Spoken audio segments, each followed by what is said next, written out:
most amazing queen traps I've seen. Oh, wait, B5. Oh my gosh. He's losing a piece. And look at him. He looks away. He can't believe it. Oh my god. Nihal trying to give checks, but actually now the pawn is moving forward. The pawn cannot be stopped. Bishop d6. Oh, you win the time! He loses on time. What did we just witness? I think that white's position is about to collapse. Yeah, but he sacrifices again, but it's not a sacrifice. God. It's a double attack.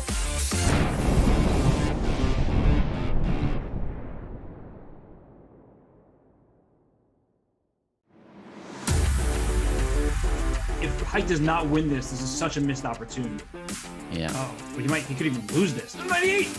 No, that's too much. David, I don't know what to say. I need a moment to recover from that. This couldn't be right. Oh, Whoa, Queen H1. I'm out. I'm gonna see y'all tomorrow. What a great move. And then Rook takes G3 back. And the queen's trapped. That is one of the most amazing queen traps I've seen. Oh, wait, B5. Oh my gosh. He's losing a piece. And look at him. He looks away. He can't believe it. Oh my god. Nihal trying to give checks, but actually now the pawn is moving forward. The pawn cannot be stopped. Bishop d6. Oh, you win the time! He loses on time. What did we just witness? I think that white's position is about to collapse. Yeah, but he sacrifices again, but it's not a my sacrifice. God. It's a double attack.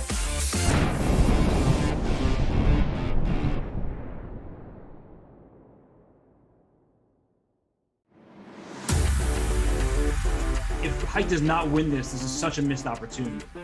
Yeah. Oh, but he could even lose this. 98! No, that's too much. David, I don't know what to say. I need a moment to recover from that. This couldn't be right. Oh, Whoa, Queen H1. I'm out. I'm gonna see y'all tomorrow. What a great move. And then Rook takes G3 back. And the queen's trapped. That is one of the most amazing queen traps I've seen. Oh, wait, B5. Oh my gosh. He's losing a piece. And look at him. He looks away. He can't believe it. Oh my god. Nihal trying to give checks, but actually now the pawn is moving forward. The pawn cannot be stopped. Bishop d6. Oh, you win the time! He loses on time. What did we just witness? I think that white's position is about to collapse. Yeah, but he sacrifices again, but it's not a my sacrifice. God. It's a double attack.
Audible?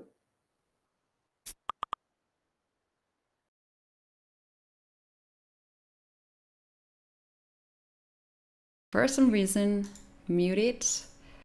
Okay, I am hearable. Now I'll make Shri also hearable. Okay, yeah, Shri, now we're both hearable. Cool.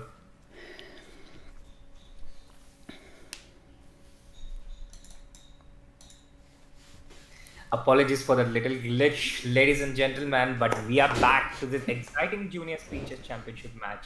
It's a semi-final this time between Nihal Sarin, who requires no introduction, and the American prodigy Liang Awender. Liang has been amongst the top juniors since many years now. He's been amongst the best in under 10, under 12, and Nihal has also been right up there since the very beginning. So it's going to be an exciting clash between two juniors who have already played each other for almost 8 years, and they have had quite a few games between each other. Nihal has held the upper hand so far, but in the JSCC, it's a completely different format. It's 90 minutes of 5 minutes plus 1 second, 60 minutes of 3 plus 1, and 30 minutes of 1 plus 1. So it is going to be a different format. We have seen so many upsets, so many comebacks, and so many nail biting clashes. So I expect this one also to be really interesting and going down to the wire. Nihal starts with the white pieces in the first game, and this is Grandmaster Srinath Narayanan with the happy crocodile, women Grandmaster. Presented in a green dress. Shri, so good to be back here. And our last time was was it Nihal's game or Arjun's game? But it was quite convincing match. And then we both traveled, and here we are back and still continuing to see the match. The game has started as you mentioned, and there are like just 1 minute left, so we will not go to the graphics right now. Maybe at the beginning of the next round we can go to the graphics to see how these players got in here, whom they beat it to, who were these juniors that they beat it. But before that, Sri, I just want to very quickly ask to our chat if we have any echo, if there's a double voice from my side. I will just very quickly fix that. Just you guys can let us know. And yeah, very excited to be here. Any predictions, Sri? To be honest, Katie, I think Nihal is a massive favorite for this match. But I think that would be true against almost any junior in the world, except maybe Ali Reza. And yeah, I think Nihal stands as a favorite in this one as well. But having said that, you can never really be too sure. And for example, Raunak lost in the round of 16 against Muradli Mohammed, and Raunak had reached the final the previous year. So you never know. It can go either way. It's the unpredictability of this format, the speeches format, Yeah.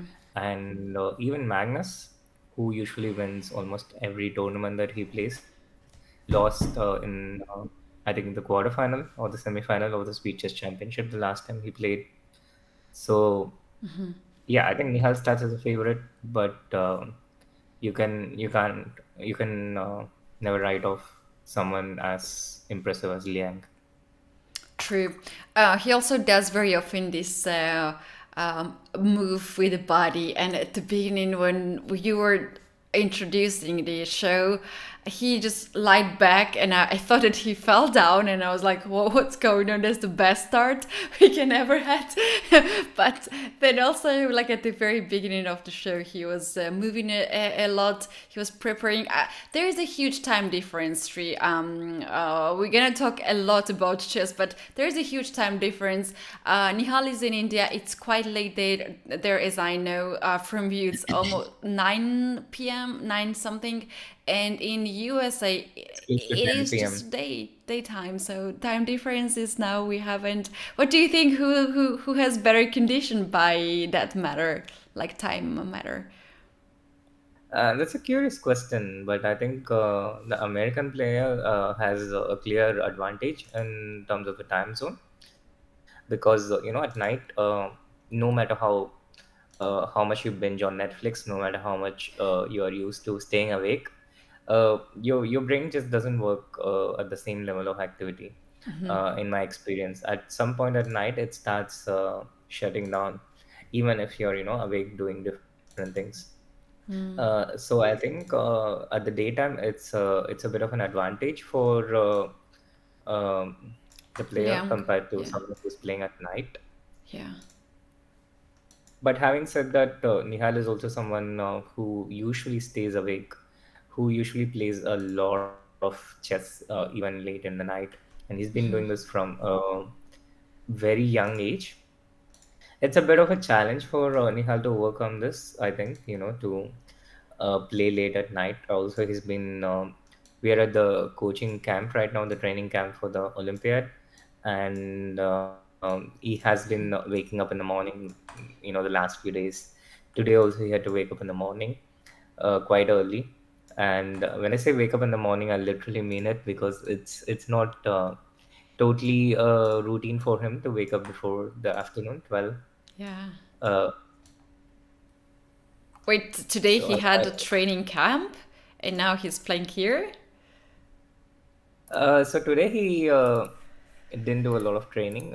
He decided to, uh, preserve his energy for the match, the all important junior speeches match, in which Nihal is probably something like what Magnus is in the World Championship.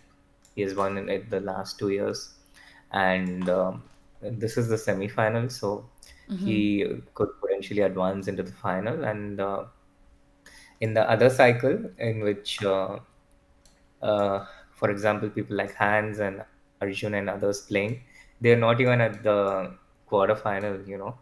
So it will be like Nihal. If Nihal wins this, he will advance to the final, and the other players will be fighting to play Nihal in the final. It will literally be like Nihal versus rest of the world.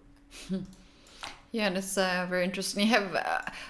We have witnessed the first game that ended in a victory of Nihal, and the opponent resigned in the position that they could play a little bit more. Shri, why you think Liang there resigned in the end game? So Liang was basically just losing the e6 pawn, and there was no way to defend it. And the pawn was an important part of the pawn chain, because all the other pawns were also fixed in light squares. So once he lost the e6 pawn, it was like a domino effect. Literally everything else was also falling apart. So his whole position was falling apart, and this is the reason why he had to resign. Right. So here we have another end game here. They very quickly go into the end game, Sri. And now Nihal has black pieces and he has 4 minutes on the clock. Do you see what's the time of Liang? Because I don't really see. Okay, 3 minutes and 18 seconds. And Nihal also has 3 minutes and about 15 seconds, and he just made knight to g4. And here we have this position. Are those two pawns in the center weakness or strength now for white? It seems more like a weakness, Katie, because these pawns are not going to advance. They're firmly blockaded by the black pieces. The knight on d5, making sure the d4 pawn doesn't advance. And the e5 pawn didn't really have a free pass in any case. So with the e5 pawn advanced, the d4 pawn protects the e5 pawn, but there's no one to protect the d4 pawn. And for this reason, it's a clear advantage for black. He will attack the d4 pawn with all his pieces. The rook on d5, it's already looking at the d4 pawn. The other rook will go to d8. This knight on f4 will go to e6, and he will attack the d4 point with the full might of his forces.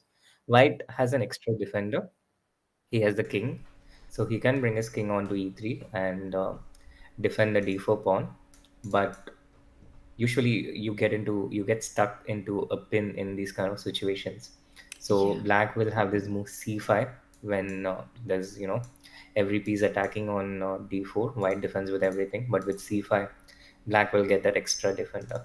And this move a5 is also a pretty powerful move, because what happens is again, white has these two pawns on the queen side, a3 and b4, and he has to trade one of these pawns pretty much by force. And there will also be an isolated pawn on the queen side now. The b4 pawn likely to be alone. Where he's going? Is he going to the queen side?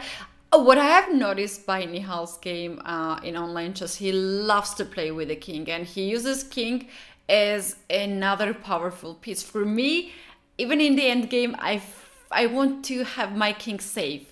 And I'm always hiding the king in the edge of the board where there's no checks. But Nihal does this the other way, and it makes me feel like the players like Nihal, they are playing with extra piece because they also know how to use king. And that's what he's doing now again.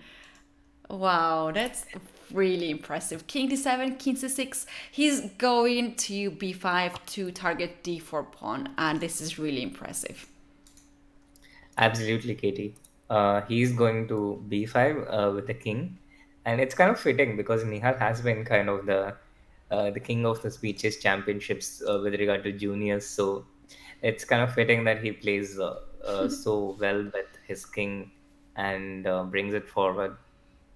It was not obvious though. It was not obvious to me that black can bring this king like this, but he's managed to do this. King d6, king d7, king c6, king b5, and the king goes to c4, attacking both b4 and d4. But this is also laced with danger.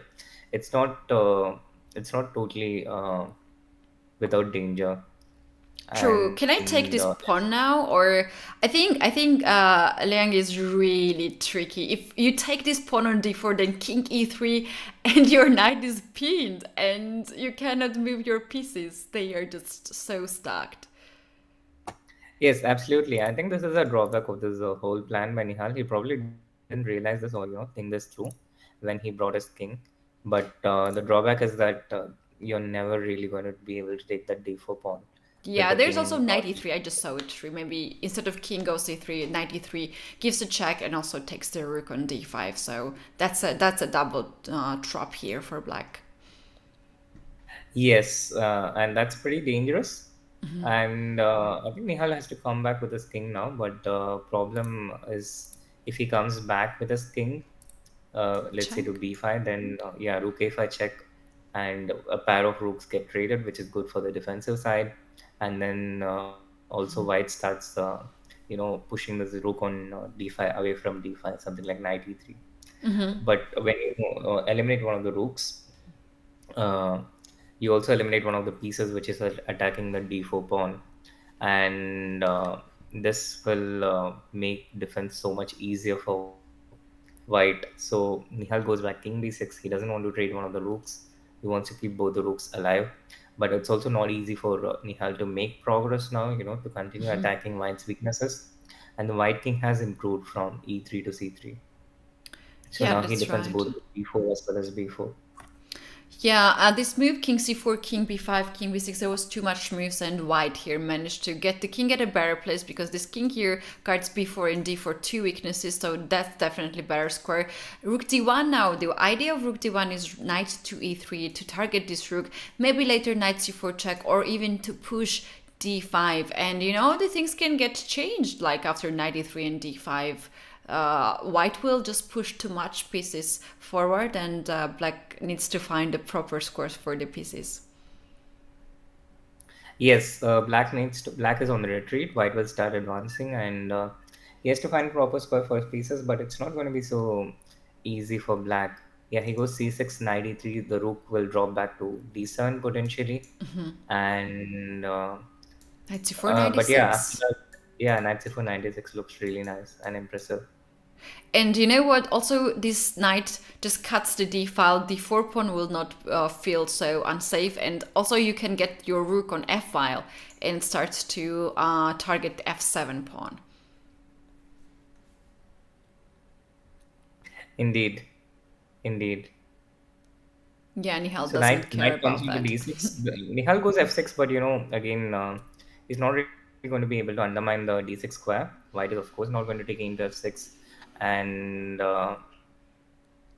but also black is not really in danger of getting worse. Yeah, white has the d6 square, black has the d5 square, and the position looks pretty even to me. But is there some knight into d4? Yeah, that is knight into d4. Knight into d4 has happened. This is such a beautiful, spectacular sacrifice by Nihal. Oh wow, this is out of nowhere. Like if you take, then f takes e5, the rook is hanging, knight is hanging. Is there a knight b5 move? Like white can try to go for some rook endgame, only one rook endgame, and try to collect But some pawns. white is down by 2 pawns. White is down. What's going on? Into f6 is just rook into d6. Just take the knight. Yeah, it's game over, I think. The knight Yeah, take the b5 knight. is intermediate check. Yeah, and this pawn is not really going to advance because just rook. But what move do you play now? King b6, there's f7. Rook There's still d7 some maybe. calculation. Rook 8 6 to this. Okay, we have king b6. And Yeah, knight b2 check, rook f8. Oh no, you go on a offensive. You go rook d2 check, and he goes for a now checkmate. Rook c2 is a checkmate now in one move. this is beautiful. This is beautiful. Wow. And Liang resigns, and Nihal is on to a 2-point lead. e4, e5, knight e2. Look at this. This was played by Rapport, in Yeah, Romania. a couple yeah, of days ago. yesterday, right? Or 2 days ago? Yeah. Like, Yeah, I saw Nihal- some Nihal tweets is- how the knight moves.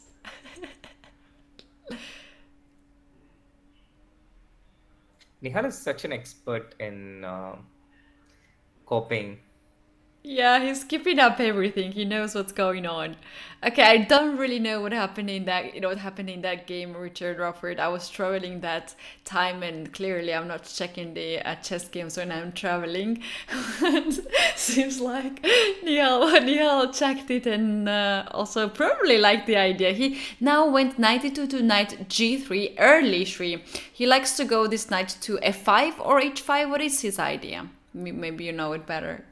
Honestly, Keti, I think he just put the knight on e2, and then from there, g3 is the only sensible square for the knight. I don't Nice. really think he has planned this out or worked this out. He's just figuring it out as the game goes. So he has the knight on e2, and g3 was literally the only square that the knight could have gone to. But this is not too different from the Vienna setup, which starts with e4, e5, knight c3, and after knight f6, the bishop goes to c4. On the second and third move.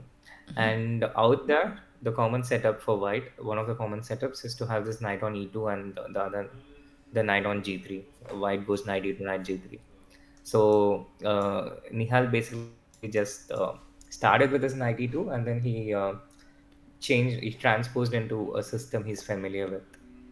And you also just avoid perhaps some of the lines that black can change to get Yeah, there. potentially yes. And this is an excellent way to try and get something new. Oh, sorry, I just missed a bunch of the moves here. The last time there was a d3 we saw, but we have a lot of changes now, and we have the double pawns on b3. So some pieces were traded there, and three double pawns, 2 times double pawns for white. One is gone in the center. Another pawn on b file is remaining, but you know what? I do like these double pawns on b file because it gives white's rook some play. For instance, now black cannot freely move queen or rook because a5 is hanging, and black has to play b6 at some point, and this can be, on the other hand, target after b4 or something like that. And the question here is knight better or the bishop better in this position? I really don't see a lot of prospects for the e2 knight at the moment. The knight is not really going anywhere, but on the other hand, the e6 bishop is also biting on the d5 pawn. So Yeah. to me, at the moment, it looks like both the pieces are equally bad, the e2 knight as well as the e6 bishop. And but having said that, the e2 knight can get onto d4 or f4, but this will come at the cost of breaking the pawn structure, because then the e3 pawn will be an isolated pawn, and the connection between the e and the c pawn goes away. It's similar with the pawn structure on the queen side as well. The pawns on b2 and b3 is, as you pointed out, it's rare that a pawn on b3 does anyone any good ever, and this pawn structure is also not ideal. Yeah. But on the other hand, it gives the a1 rook some breathing space. True. Shri, is there some sort of moves like e4 here, like to fight for the center? I know the bishop is really bad and close, and it's not a good idea to open up. But there are some ideas after e4. If you take d takes e4, then d5, c4 comes, and this pawn chain looks really pretty. And then you can take e4 pawn after that. And after e4, if he takes d4, then your knight can get some play here, and knight can be very activated. But no, he's not going for that. He says, no, thank you very much. I will just take e5 pawn and get my queen on d4 to guard e3. And then probably he wants to double the rooks on d5. Perhaps c3 here to prepare rook d1. I'm honestly thinking about trading the queens, because with the queen trade, the knight does get onto d4. We are talking about this, how with d into e5, you get good squares for the knight at the cost of pawn structure. But the thing about queen into e4, d into e4, if you bring a black pawn on e4, it's going to be that much harder for black to, get counterplay against the e3 pawn because it closes the file, and also against the c2 pawn because it also blocks the bishop in the future. There's no bishop f5. Yeah. But, Oh no, Nihal goes for a pawn. He likes to grab the pawns, right? That's Arjun. That's hard. I got confused. Arjun is a greedy one. Greedy one. Wow. So knight d4. I do like this knight on d4 now. This attacks the queen. b2 pawn is dropped. Black can take this pawn, but I would be really scared if queen takes b2, then rook a5, and black has some of the issues on the back rank. So then Liang should keep this rook on the 8th rank, maybe on f8 to be more Maybe go safer. rook e8. But then Maybe knight takes. insert a queen e1 check. Sorry, Queen- queen c1 check. Okay, and take it. No, we can't do that. No. Queen c1 check, king h2, and now rook e8. Because if I do rook e8 at first, then you have some queen c6. Yeah. Queen So c6. Yeah, queen he's c1 going check, for take that. 20. Yeah, it's pretty much the only way for black to keep everything protected. But it does keep everything protected, and because of this, black is able to hold on to an equal position. But if this didn't work, then black would be clearly worse. Yeah, true. So the Now e3 maybe pawn. Nihal would go into an endgame with queen c6, Yeah. because in the endgame, white will have an outside pass pawn, the b3 pawn, and also pieces on really nice squares. Yeah, there's this knight on d4, which is blocking the d5 pawn, and the e3 pawn is a weakness, but the white king can quickly move on to f2 and have it defended. So queen c6, the queens are off the board, and I think practically this is very pleasant for white. But is bishop d7 winning a pawn here? Oh, he goes for g5. I do like this move, but bishop d7 right away attacks the knight and e3 pawn. And he also had this move rook to e8 in the end. So there was not a checkmate, but Liang still plays g5 to make sure that there's nothing to worry on the back rank. And very likely he wants to push this pawn even farther to maybe create some weaknesses on the king's side. I just don't like this move at all, Katie, to be honest.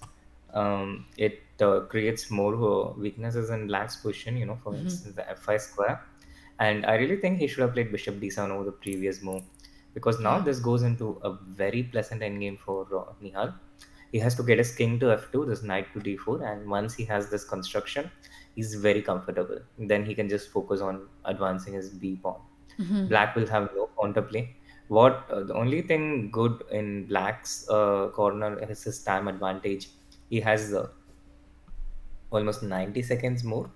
Yeah. So he has a fantastic time advantage, and but on the other hand, you never really have a time advantage against Nihal, because no matter how little time he has.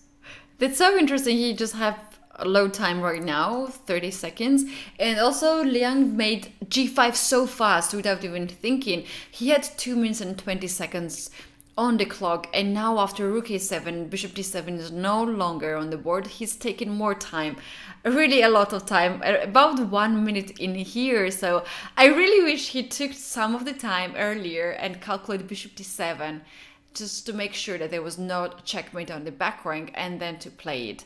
Because now this d4 seems to be the move he had to play to activate his pieces, because his bishop was really passive, and the rook could not also access to the d8 or b8 square. a8 square was also taken. So he made this decision to activate the pieces, and now look at this. Rook a5 was attacking the g5 pawn, which I really liked at the beginning, but now I think that that's just caused weaknesses for Liang. Yeah, Nihal is just making moves in such a way that black cannot take the b3 pawn for the moment, because bishop into b3 runs into knight f5 check, and the combination of rook and knight would be very powerful against black's king. And while black addresses these problems, Nihal will try to bring his king to c2 as quickly as he can.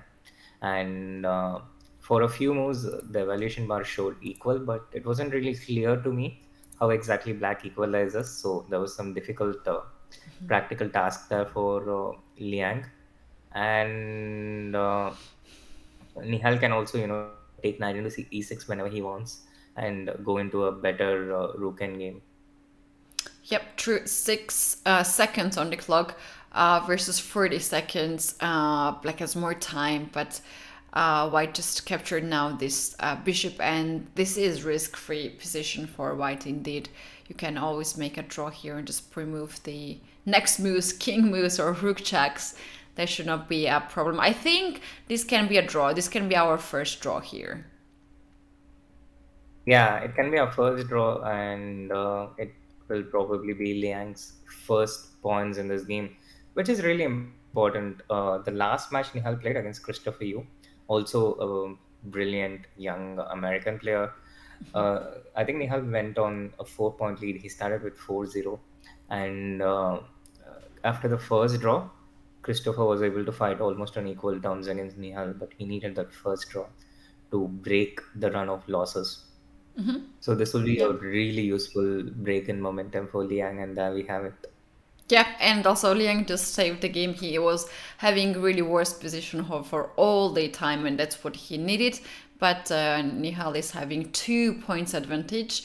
Still a lot of time to go. We're gonna see a lot of games, and here we have this segment of 5+1 for next 55 minutes, as I can see on the screen.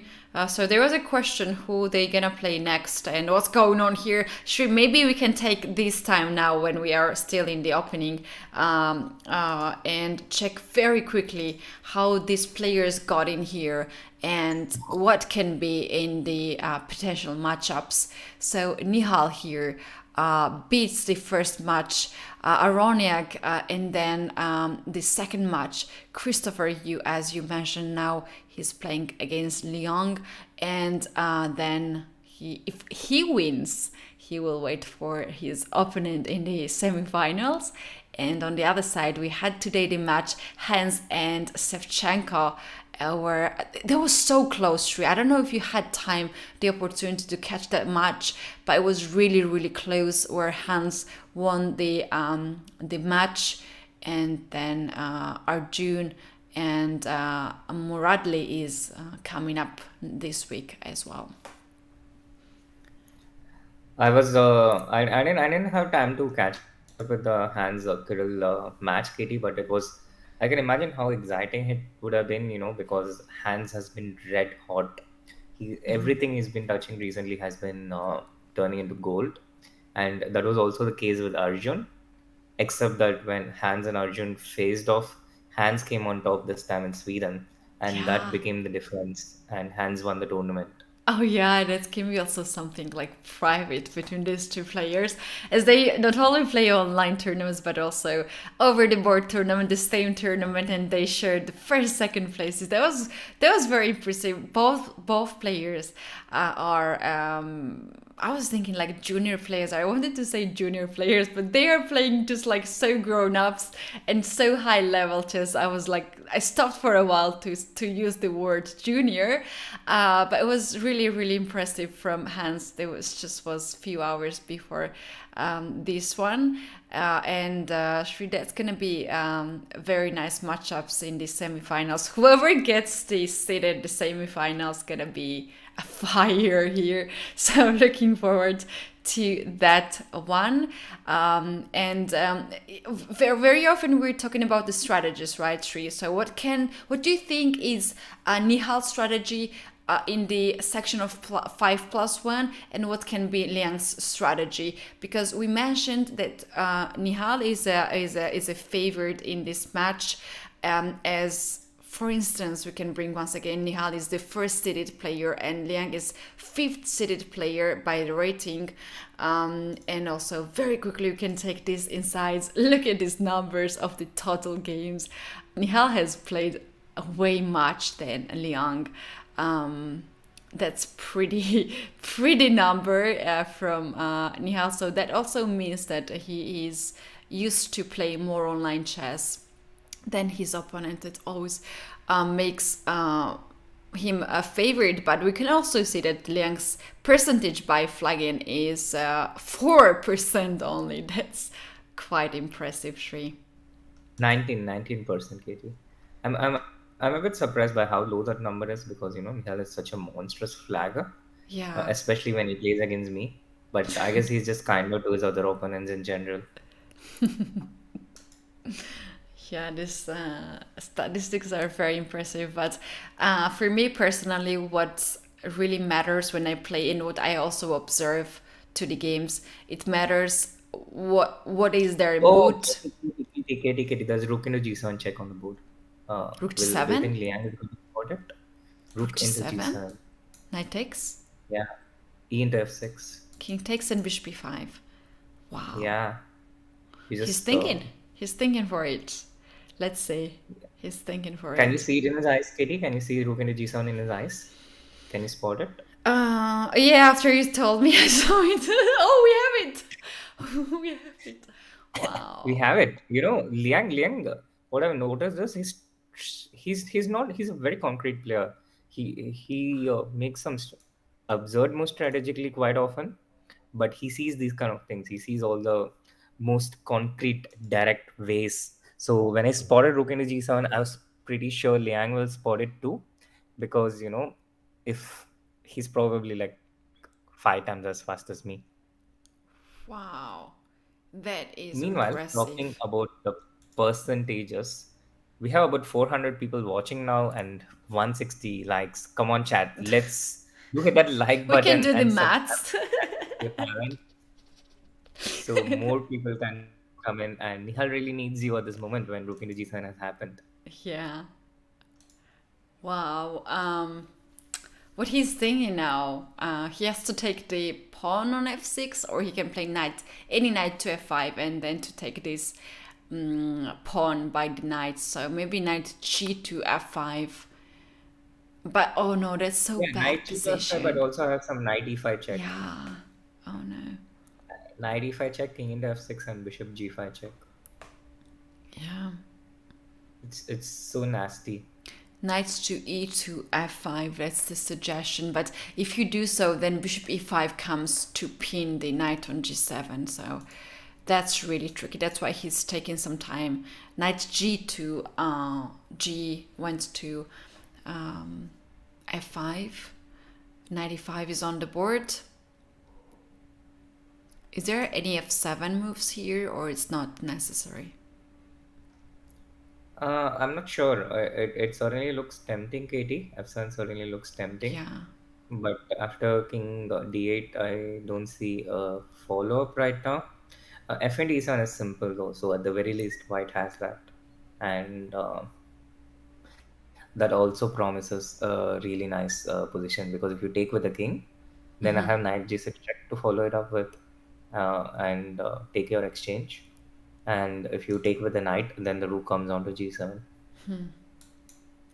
Just to take here, yeah, and just open this.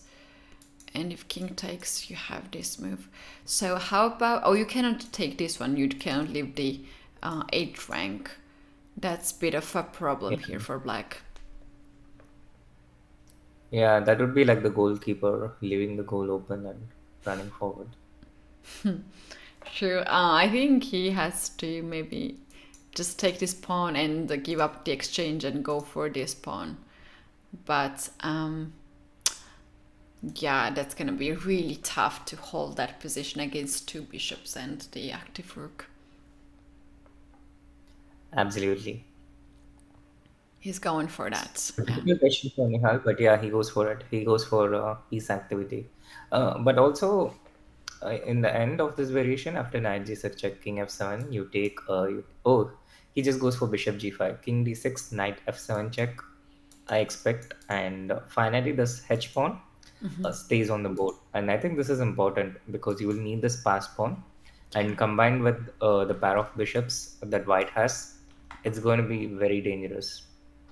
King d6, knight f7 check. The king moves, knight into h8, rook into h8, and h5. One more check here. Because you know when king moves away, you take the rook and then you push h5. Yeah, you don't need this bishop to be on g5. Yeah, you just go h5, and you have the g file open. You have this pawn on h5, and threats like bishop g4 in there. I think Liang has a really nice position, and this is his best shot of getting his first win in the match. Yeah. Yeah, h5 on the board. Nihal is grabbing some pawns on the queen side. He cannot do much on the king side, so maybe he will just try to create a passer here, but white is just too fast and too strong on the king side. Yeah, absolutely. Too fast and too strong. Bishop and a4, it's useful, but I don't see how black defends against bishop g4, to be honest. Bishop g4, I want to take that knight and advance my pawn to h6, because if I do it directly, the knight on f5 is watching the h6 point. h6, knight into h6, rook h1 doesn't win the piece because there's knight f7 defending the rook. So bishop g4 first, followed by bishop into f5. The pawn goes to h6. Meanwhile, Nihal will stop that pawn on h6, not let it advance any more, and try to push his a pawn, which is also a passed pawn. But this can be defended really easily by white. The king moving to c1 and b2 takes only 2 moves. And Yeah. on the other hand, this h pawn is a lot more advanced, and with the rook bound to defend the h pawn, because the rook cannot move away from the h file. The other weaknesses will it will give white opportunity to attack the other weak points, the d5 pawn, the b6 pawn, the rook coming to g6. Yeah. Wow. Maybe knight h5 here just to stop this, and if you take the pawn on e6, then you can bring this bishop on e8. What? Oh, knight to 7. Yeah, but I just want to move the pawns. I don't want to take your pawn on e6. I just want to advance the h pawn. So bishop into e6, because it will allow white to get the rook onto g6 and the bishop onto e5. Nihal wanted to get knight e4 check, but Liang stops it with bishop f5, and now he goes with rook on h1 to advance that pawn onto h7, and followed by bishop e5. I expect bishop e5 to come. Yeah, white is not going to trade the bishop for No, the knight. Bishop e5, the knight on e8. That knight is never going to be able to move, and the king comes to g6 and ends the game. Wow.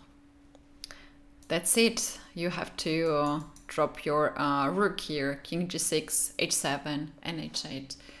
But Nihal is using his time. Of course, that's very smart. I think it's more like Nihal just cannot find a move. There's really no game here anymore. Yeah, that's the first point for Liang.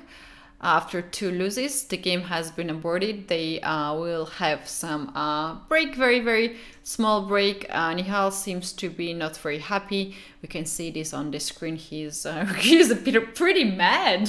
He's sipping some water and probably thinking like, what was the mistake? Water and solidarity. Yeah, you also get Sri and Nihal has the same background. That was so funny when I saw it at the beginning. You guys, if you just notice, for sure you have noticed. You always notice everything. That was so funny, like this background. It's pretty much visible that you guys are at the same hotel. Oh, they Yes, have. we have the same background because we are playing. We are on the same hotel, but not from the same room. Yeah, obviously not in the same room. Um, and yeah, they are they playing or they just no, they are not No, playing. it's a 6 minute break, Katie. You know, it's a Ooh. 45-minute point of the 5+1 portion. Okay. So we have a 6 minute break now, and they will be back after the. So I think it's more like 4 minutes from now. All right. They are not leaving the board. Usually, when you have break, you just go outside or drink something. Just leave the computer. But they are both sitting. Okay. I can see Liang in the chat on chess.com/live. You know, someone was like, "Does someone want to play a quick game?" And Liang wrote like, "Yeah, sure, challenge me." Yeah. Yes, I actually see what he's doing. We have this also screen in Zoom. I think he's Is he looking. playing a game right now? Sorry. Is he playing a game right now, Liang? He has chessboard open. If he's not playing, he's looking for some lines. But that's so weird because also Nihal can see what I can see, right? Yeah, but I don't really expect Nihal to do that. He's AFK right now, so he left uh, he left the yeah. computer. Shri, earlier today, there was so funny situation in the match of Hans and Savchenko. Hans played Rook and King versus Rook and King forever, like 50 moves before the computer automatically stopped the game. And then just because of the time, because to win the time, right, it was last 10 minutes for him and he was winning the match with 1 point difference only. So there was a lot of speculations in the chat and there was a lot of opinion, of course. And then at some point he had the end game where Kirill was about to win the piece and he would have bishop and the knight in the end game, and he resigned. There was something I don't really understand. He played rook versus rook forever, and then after like second game he resigned bishop and the knight because we know that's the trickiest. You need to know the pattern how to checkmate. And Yeah, even Hikaru couldn't mate with bishop and knight recently, although he had only 30 seconds to do that. But still, it's not quite elementary. yeah, and for seconds, and for that same reason to win the time, you can forever play that until your opponent checkmates you. So it was a bit surprise for me to see this kind of action, but yeah, that was Do you really think he really did funny. that to not waste time on the match clock? Sorry. Do you think he quickly resigned so as to not waste time on the match clock? No, he was winning the match already. So for him, any time was important, not the points, but the time was important. He wanted to buy as much time as possible. So yeah, that was a bit weird for me. Strange. Yeah, are they or have they already started trip? Because I'm thinking to just take a very short break to bring my They started. headphones. They They have just started. started. Okay. I'm sorry to. Okay, I was a I'm bit sorry late. to. Nihal is not making first move. I don't see the move. Nihal? Okay, they are writing in the I chat. think he T4. No, he hasn't yet made a move. No, and they're No, asking no. Nihal to make a move. They're asking if he's here and if he knows that the match started. He lost. And there you 40 see it. seconds. There you see it. There you see it. There you saw his expression. Yeah, he was Yeah. shocked that he lost 30 seconds, and he's like, He's surprised. what happened? He's like, what's going on? It's like, when are you Wow. going to tell me? What's going on? Oh, Shri, I lost you. Oh, Um, I'm there. okay. I'm gonna very quickly just fix the things. And We'll be back after a very short. yeah, let's just take a very, very short break. I wanted anyway. If Height does not win this is such a missed opportunity. Yeah. Oh, but he could even lose this. 98! No! That's too much! David, I don't know what to say. I need a moment to recover from that. This couldn't be right. Oh, Whoa, Queen H1. I'm out. I'm gonna see y'all tomorrow. What a great move. And then Rook takes G3 back. And the queen's trapped! That is one of the most amazing queen my traps I've God. seen. Wait, B5! Oh my gosh! He's losing a piece! And look at him, he looks away, he can't believe it! Oh my god! Nihal trying to give checks, but actually now the pawn is moving forward. The pawn cannot be stopped. Bishop D6. Oh, you win the time! He loses on time. What did we just witness? I think that White's position is about to collapse. Yeah, but he sacrifices again. But Oh it's not a my sacrifice. God. It's a double attack.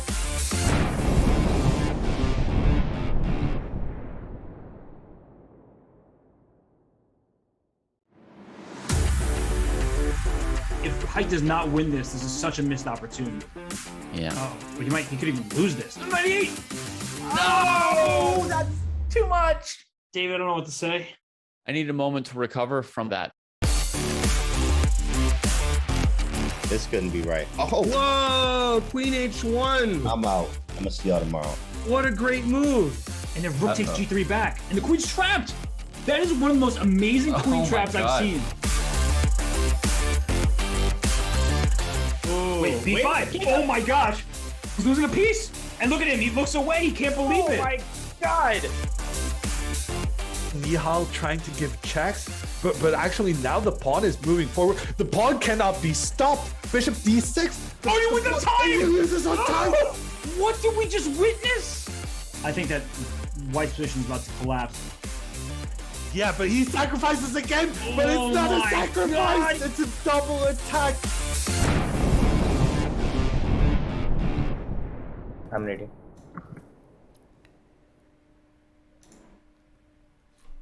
Okay. Welcome everyone, and apologies for the brief break, the unintended break, but we are back here, and we are already well into the middle game, which started as a stone wall. It looks like Liang has a pretty nice position out of the opening, and the momentum is also with him. He has just won the last game. Nihal lost almost 30 seconds in this game, not being aware that the game has started. I think he lost a bit more than 30 seconds. So he's looking to repeat and bail out with a draw and keep his lead. And there we have it. It's 3-2. Nihal not happy there with the outcome of that game. He lost the 30 seconds. He's not happy. And this draw will give him the chance to recover, to recuperate himself and try and bounce back. But he has lost the chance to exert pressure with the white pieces, which is also, I think, a big dent in terms of the match. Yeah. It was a very good decision from Nihal because he was visibly shocked of what happened. Maybe he has muted everything and he didn't heard when they said that they are starting the game. But yeah, this happened. And as well, something happened in the Zoom and we had these changes of the videos and everything. And of course, our chat time easily spotted. I fixed it in a second, but anyway, you guys spot it. So here we have the other game, and now I think everything just passed for Nihal, and he's not worrying anymore about this issue that he had earlier with the time, and he is now focused for this game. Yeah, he seems to be back. Again, drinking a bit of water, and now he's back, fully focused. Liang has a pretty neutral expression, yeah, from what I noticed. He seems to I don't know. Is it just me, or does it just feel like he has? Sometimes I'm not even sure if his video is frozen or he's just being neutral. Yeah, that's true. I think compared to Nihal, he's showing less emotions. But And he with likes Nihal, to. he literally moves almost every millisecond. Yeah. In fact, it seems like he also pre-moves in real life. He moves so much, and Nihal was he was initially known as the boy who never sits. Oh, I was thinking that maybe it's frozen. I was like, oh my god, I have to fix this. But then he blinked his eyes and I was like, okay, it's working. Because for a long time he was not moving at all. Yeah. Okay, he's moving a lot. I have seen him at other tournaments for also chess kit tournaments, and he was moving so much. I was really worried that he will fall down at some point, but yeah, so far he's not the one who fell down. But Shri, I don't know if you have seen this video, but there was an issue in Warsaw in Poland when one of the grandmasters fell down, or international master fell down from the chair during the game. I know. Yeah, that was so funny. Yeah, that was hilarious and sad at the same time. True.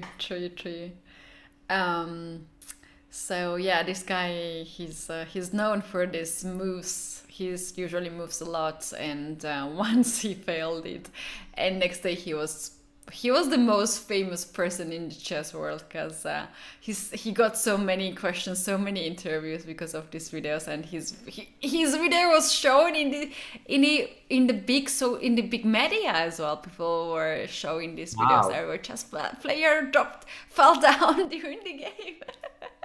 Yeah, Wow. there was articles everywhere and his video everywhere. So yeah, fancy way to get popular. What's going on in this game, Amazing. Shri? I'm really not sure if there's anything. I saw a huge spike in the evolution bar, but I don't really see any tactics right now, Katie. Because if you do take the e4 pawn, I think after knight g4, black is in trouble, loses one of his pieces. So I don't think it's anything related to the tactical aspect. In terms of the strategical aspect, the a6 pawn is a weakness for black. So white will pile on the a6 pawn. He will get his other rook to a1. The rook on e4 already looking at it. The bishop on f1. White has clear pressure against the a6 pawn, and black has his counterplay in the center, especially the e4 pawn at the moment. And in the future, also his play is likely to be based in the center. With knight e3, Liang threatens to play knight to g4. So I expect black can maybe play something like h5, which is it just prevents the white knight from coming on to g4, and it also gains very useful space and creates ideas like h4 in the future. Yeah, I like that move. Here Nihal decided to play d6 and to just avoid this pressure here, and now Oh, he now he is. took the pawn. You saw what he did there with d6. He closed the pin the white queen was having on the g3 c7 diagonal, and he instantly took the pawn, which I'm not sure if Liang saw this. And now the bishop can go to g6 and protect everything. I'm Everything surprised becomes. that white gave up e4 pawn. Like he could still play f3, right, to hold the pawn in the center. Oh, Yeah, I'm honestly not sure if Liang wanted this, if he did this on purpose. But on the other hand, he has created some pretty nasty pressure on the black pawns, and he could just take the a6 pawn now, for example. yeah, I can take. Oh, b5. You kidding? What's that? Oh, he wants to play bishop a5 and Yeah, hit bishop this a5, bishop. rook into e4. He's opened up a whole box Wow, of that's possibilities with his nice. move. B5, and now bishop coming on to a5. Do you think Liang is going to equalize this one, Katie? I think he's pretty good chances. Oh, he has very good chances to win this game. He Hey, has 3 is there minutes. some tactics with bishop d3, knight g4 now, Katie? Oh, knight and the bishop are hanging at the same time. Oh, Yeah, you could yes. actually go for more. Yeah, you don't just need to settle for the exchange. And then if black takes knight into e1, He then there is goes knight for into it. f6 check and queen h4. Oh, wow. Go for a checkmate here. Oh Yeah, wow. this is nasty. This is like uh this was brilliant by Liang. And so far he has managed to beat Nihal in 2 games out of 6. And in both the games he bamboozled Nihal with some tactical possibilities.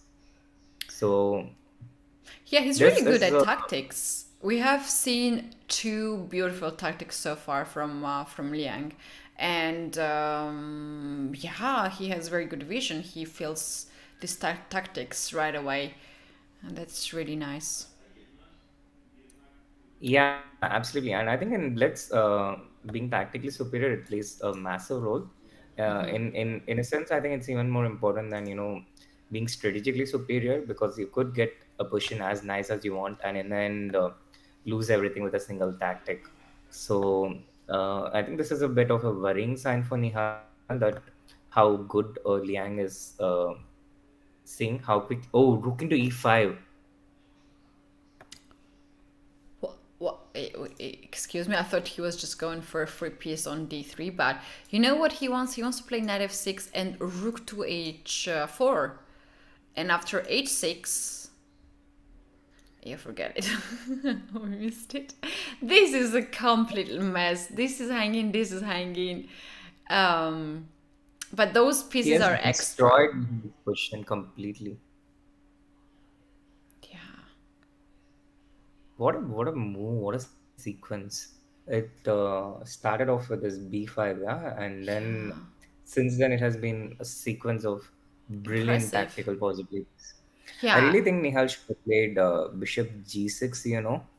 Uh, that would have protected everything. That wouldn't have, had any of the pieces loose. Because when he had this bishop on e4, that was basically the start of all these tactical operations. It was hanging. It allowed b5, and there we have it. Wow, that was really nice, Sri. And also to give up a4 pawn, there was something that I was really surprised to see at the beginning. But then he played all this counterplay here on the queen side. That's really impressive. And now still so many pieces are hanging, and they have just seconds. Nihal has just seconds on the clock to figure it out what's going on. Um, Again, the knight hanging, rook, and the bishop, but those pieces are extra. Yeah, Nihal is still fighting on, but this looks hopeless. Liang is up by almost. I think he's up by a piece because he's going to lose back one, the g4 knight. But he also has this very powerful c pass pawn, which is about to queen in a few moves. So something like queen d6. Like you have to first move the rook f into g4, and now queen d6, and Nihal has resigned, understandably. So Liang has equalized Keti. Liang has equalized in his match, and uh, I forecasted before the match that Nihal was an overwhelming favorite, but it's not going to be so simple. And once again, after being down by 2 points after the first 2 games, Liang has managed to strike back twice, and both the times with brilliant tactical operations that Nihal just didn't see coming. So Yeah. now I'm not so sure if Nihal is as overwhelming favorite as I forecasted it to be, and also I do feel like Nihal's play was much stronger in the previous year of JSCC.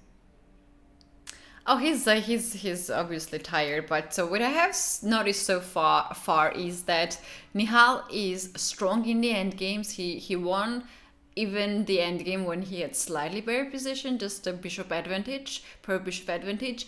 And Liang is really strong when there's this complication, a lot of sacrifices, possible sacrifices, and also in tactics is very strong. So clearly the strategy for Nihal is to just trade as much pieces as possible, go to the even equal end game, and then try to outplay.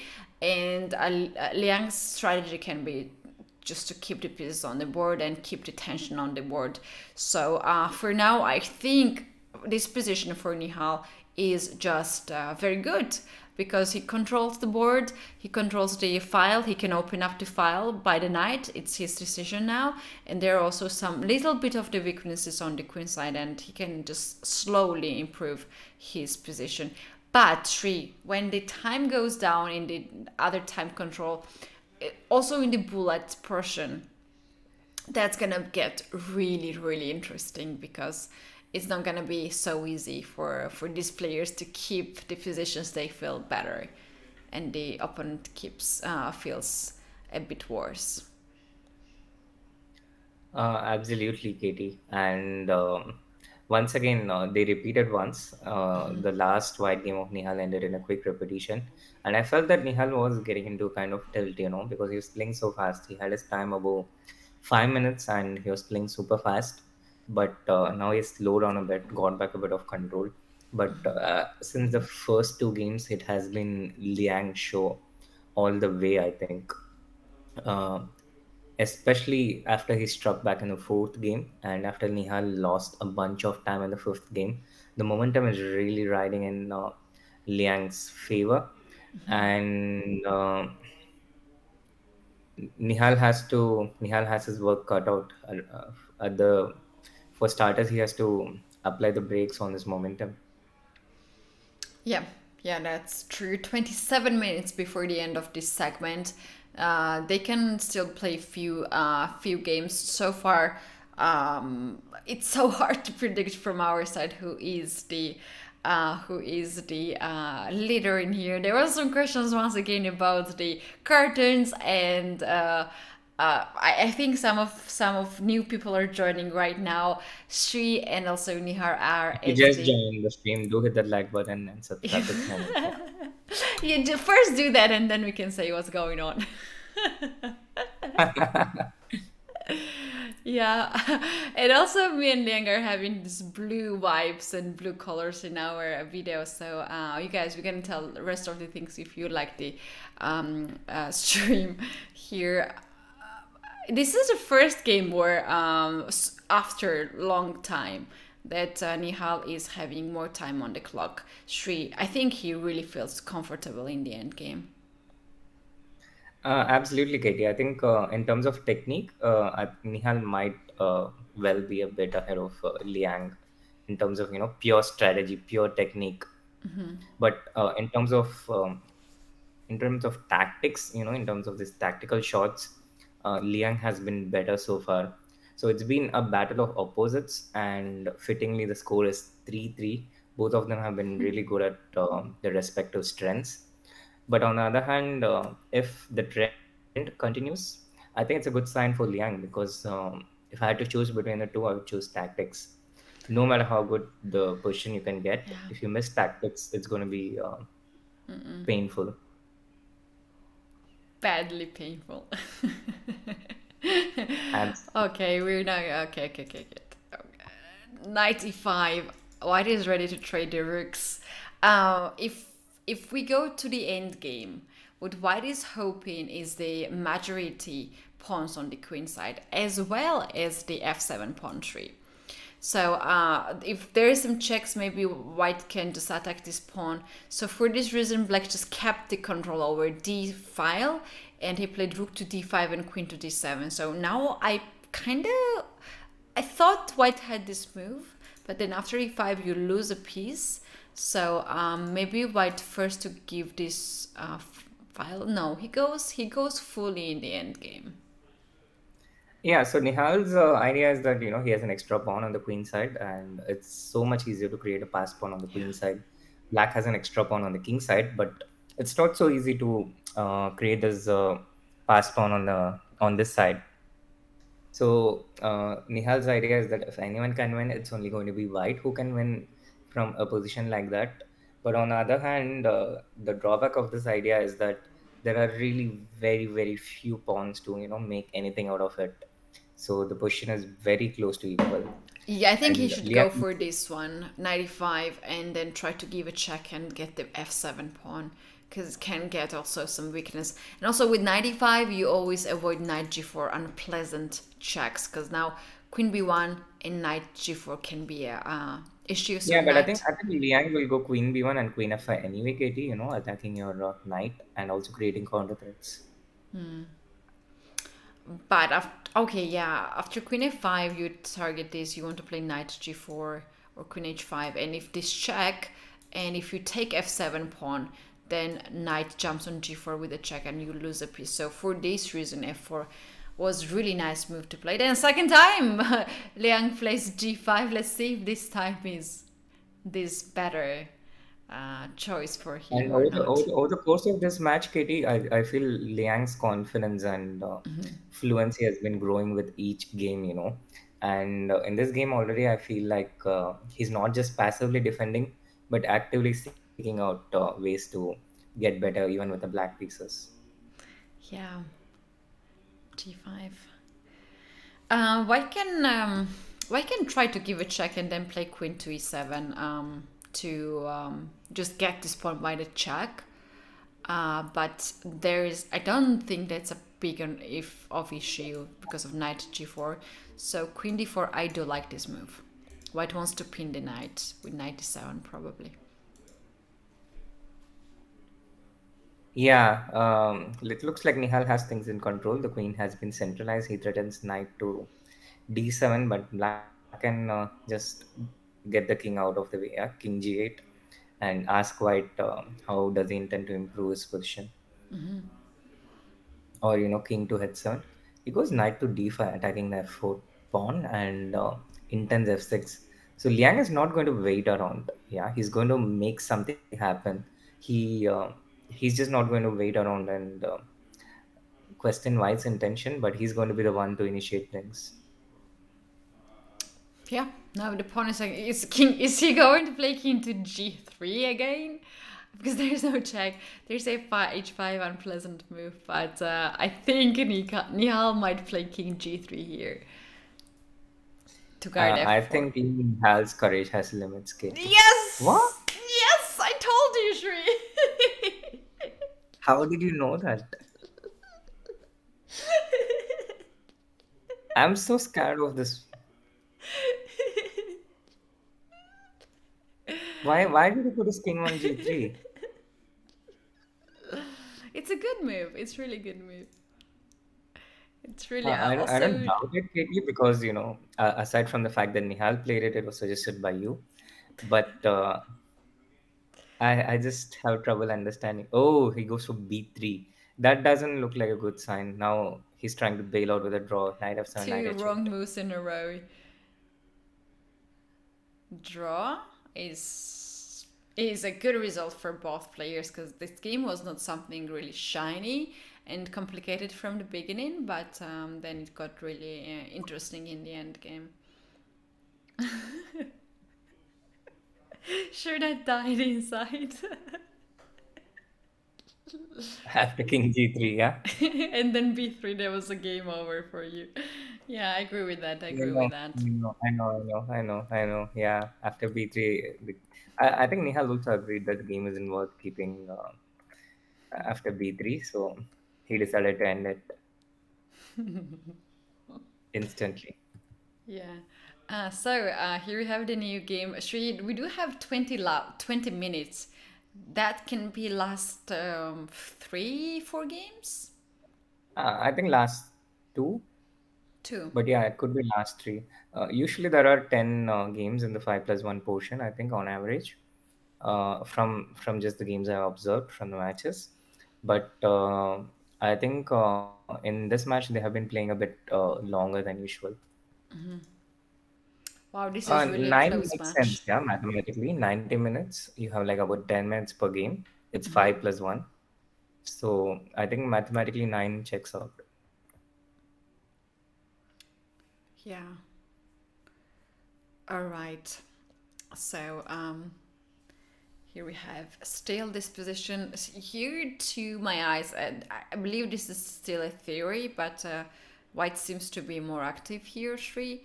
And white has now 3 ways to capture the pawn. He's taking his time, can take by the knight, bishop, or the pawn. Yes, but if you want to have your a5 pawn protected, which the knight on c6 is attacking, then the only way to do it was with the bishop. You Bishop take takes. bishop into c3 and have the a5 pawn protected. But on the other hand, then your d3 pawn and the b2 pawn is disconnected. Oh, he takes for the knight, and now Nihal chose not to take knight into a5 because I think then white had some knight d5 related ideas, Yeah. attacking the a5 knight. So he chose to he played bishop d7 in just 1 second, but I'm not sure if that was such a good idea, Katie. Yeah. Okay. We have here this double pawns.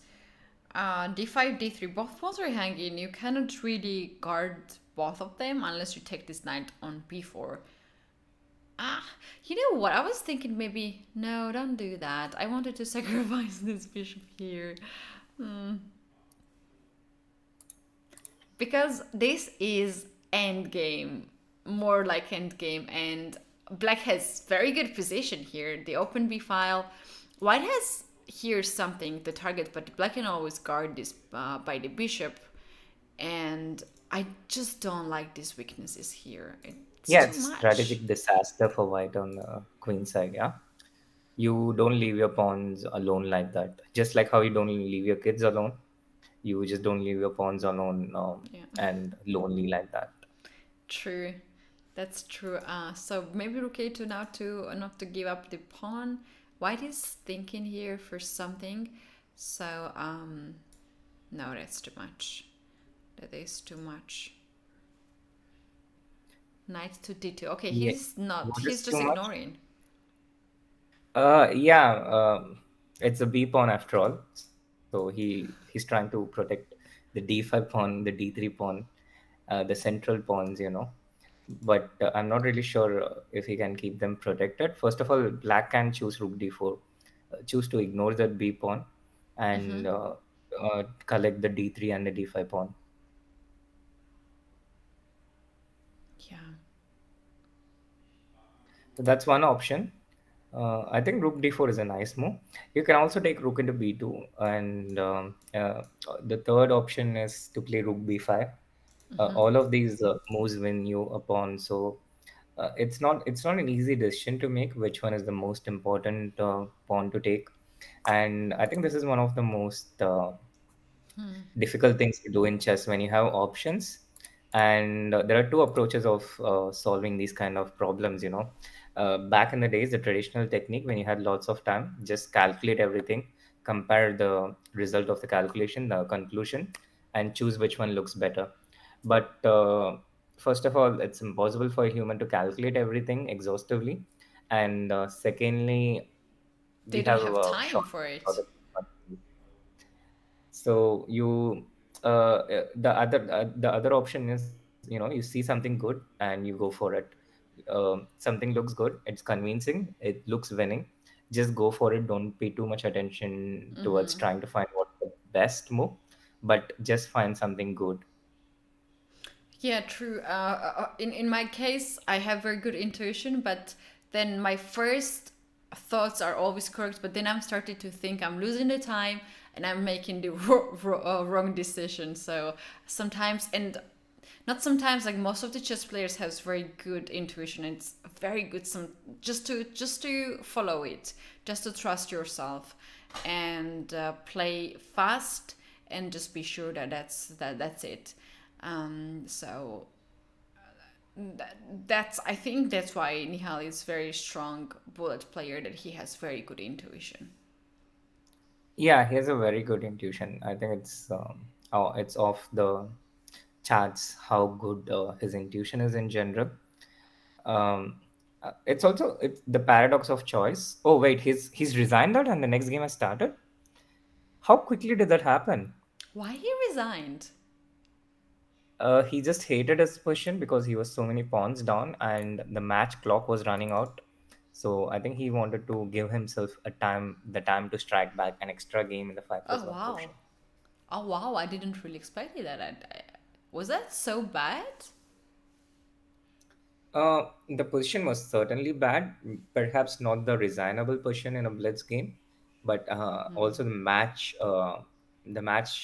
strategy comes into play. Yes, And with this, Liang gives himself one extra white in the 5+1 portion because this game will end at best after 10 minutes. We have about 13 minutes remaining, and that gives time for Liang to have one white game Wow, before.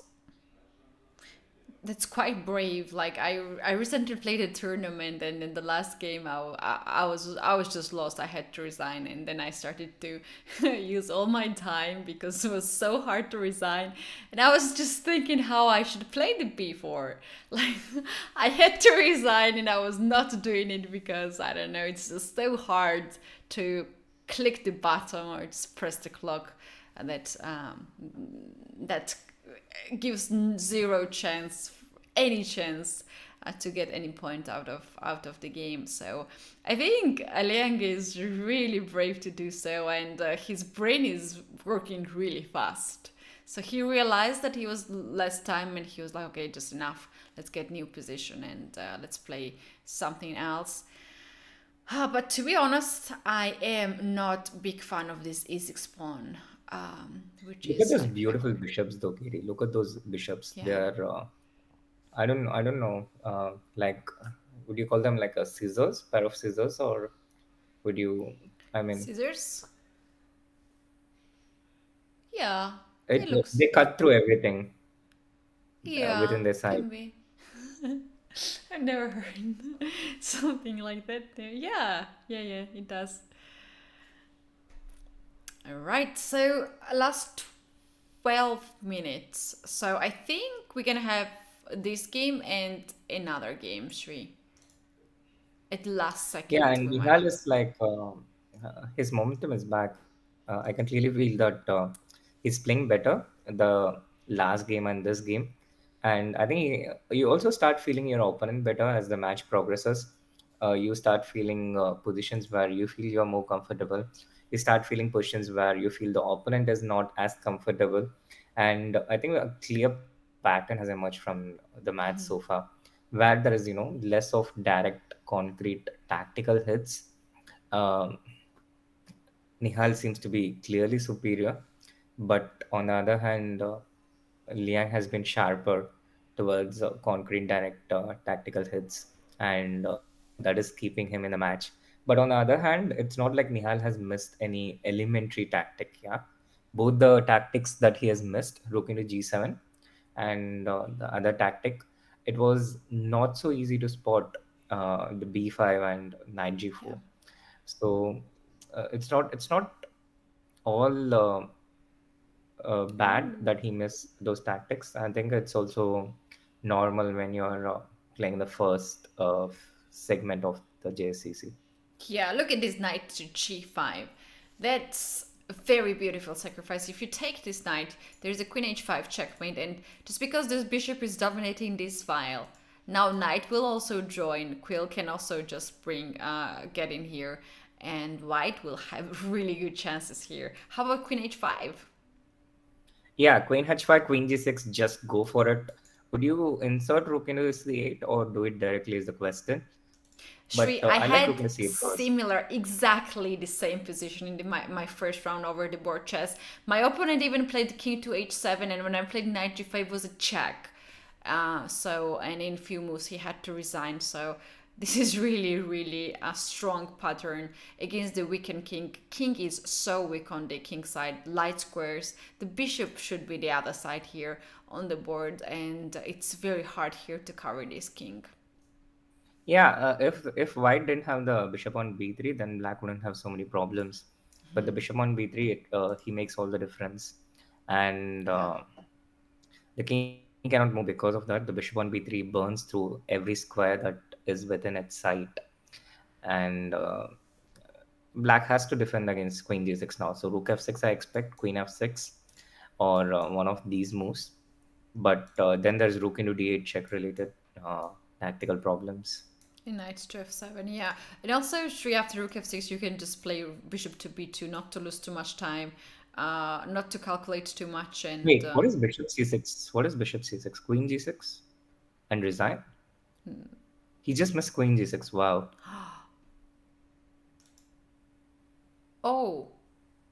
Oh, he missed queen g6, or maybe he just did not wanted to play again. Wow, wow. Nihal opens up a 2 point lead, Keti, and 8 minutes to go. So, we might even see a 11th game in this segment. And Liang has been very quick to resign from bad positions. He has he has not resisted, I think, in the best possible way, which is also not great for him as the match is progressing, because your ability to resist bad positions and convert good ones, it makes all the difference in matches between players of approximately equal strength. Yeah. On the other hand, when you keep playing in a worse position and you lose anyway, you're just getting tired. So maybe that's his strategy, not to get tired. There is still two more portions to be played, and anything can happen. Anything can be changed, and we have seen so many matches that has been changed with even big advantage. But on the other hand, when you have some, at least like 2 points, I think 2 points advantage is the best three. Like, it's not something that you will be relaxed and you will say, like, "Oh, I already won the match," or "I'm like stronger in this match." But it's something that you lose one game, you win one game. You're always like +1, plus or -1. So I think 2 is the best score to keep this spirit team. Yeah, absolutely, Katie. Two is always better than one. It's always nice to have a But it's cushion. better than 3 or 4. That's the thing. Uh, that depends. I think that depends. That depends on what we have. I mean, we have seen together so many these matches when there was a huge difference, like 3-4, and then they took over because I think players, all of us, are just relaxing too much, Yeah, too this happened so fast. much in this JSCC in particular. I've seen so Yeah. many comebacks. There was a comeback of Muradli against Ronak, and I think it also happened in the earlier match of Liang against Brandon Jacobson, and it also happened in Hans Niemann against Ivic. Um, I think only Muradli managed to win, but everyone was coming. Oh, it also happened in Arjun against um, the Belarusian opponent. Uh, I yeah. I just can't recall his name instantly. Dennis, right? Laz- Dennis yeah, Lazavic, Dennis Lazavic. Yeah. Lazavic. Yeah. Yeah, I mean, yeah, incredible amount of comebacks. So, yeah, for a moment I thought the d5 pawn was winning the piece, but this pawn, in fact, is now pinned. Maybe king has to. Is white going to castle on the long side? There is no time for it. Like, if you play queen to d2 and the castle, black has this time to push d6. Sure, there is a funny move like queen d3, queen g6, just to learn from the opponent. Or you can just simply play king to f1 here. Yeah, Katie. White has an impressive center and advanced pawns, but they can also be weaknesses. And a very interesting approach by Liang, trying to make use of his extra white, trying to make it count. Honestly, I find this position a bit scary for black because the c8 bishop not developed, the a8 rook not developed, pieces haven't yet gotten into the game. But on the other hand, black is just one more away from doing it. Yeah, he needs to just play d6.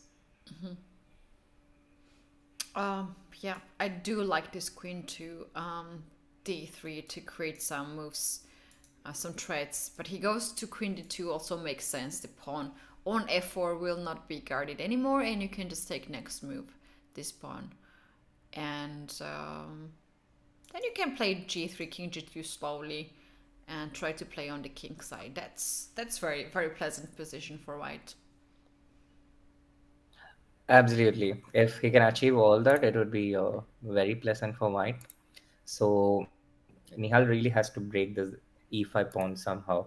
There are two ways of doing this. One is, by breaking with f6, the most direct way. Another is, undermining the pawn which is supporting it.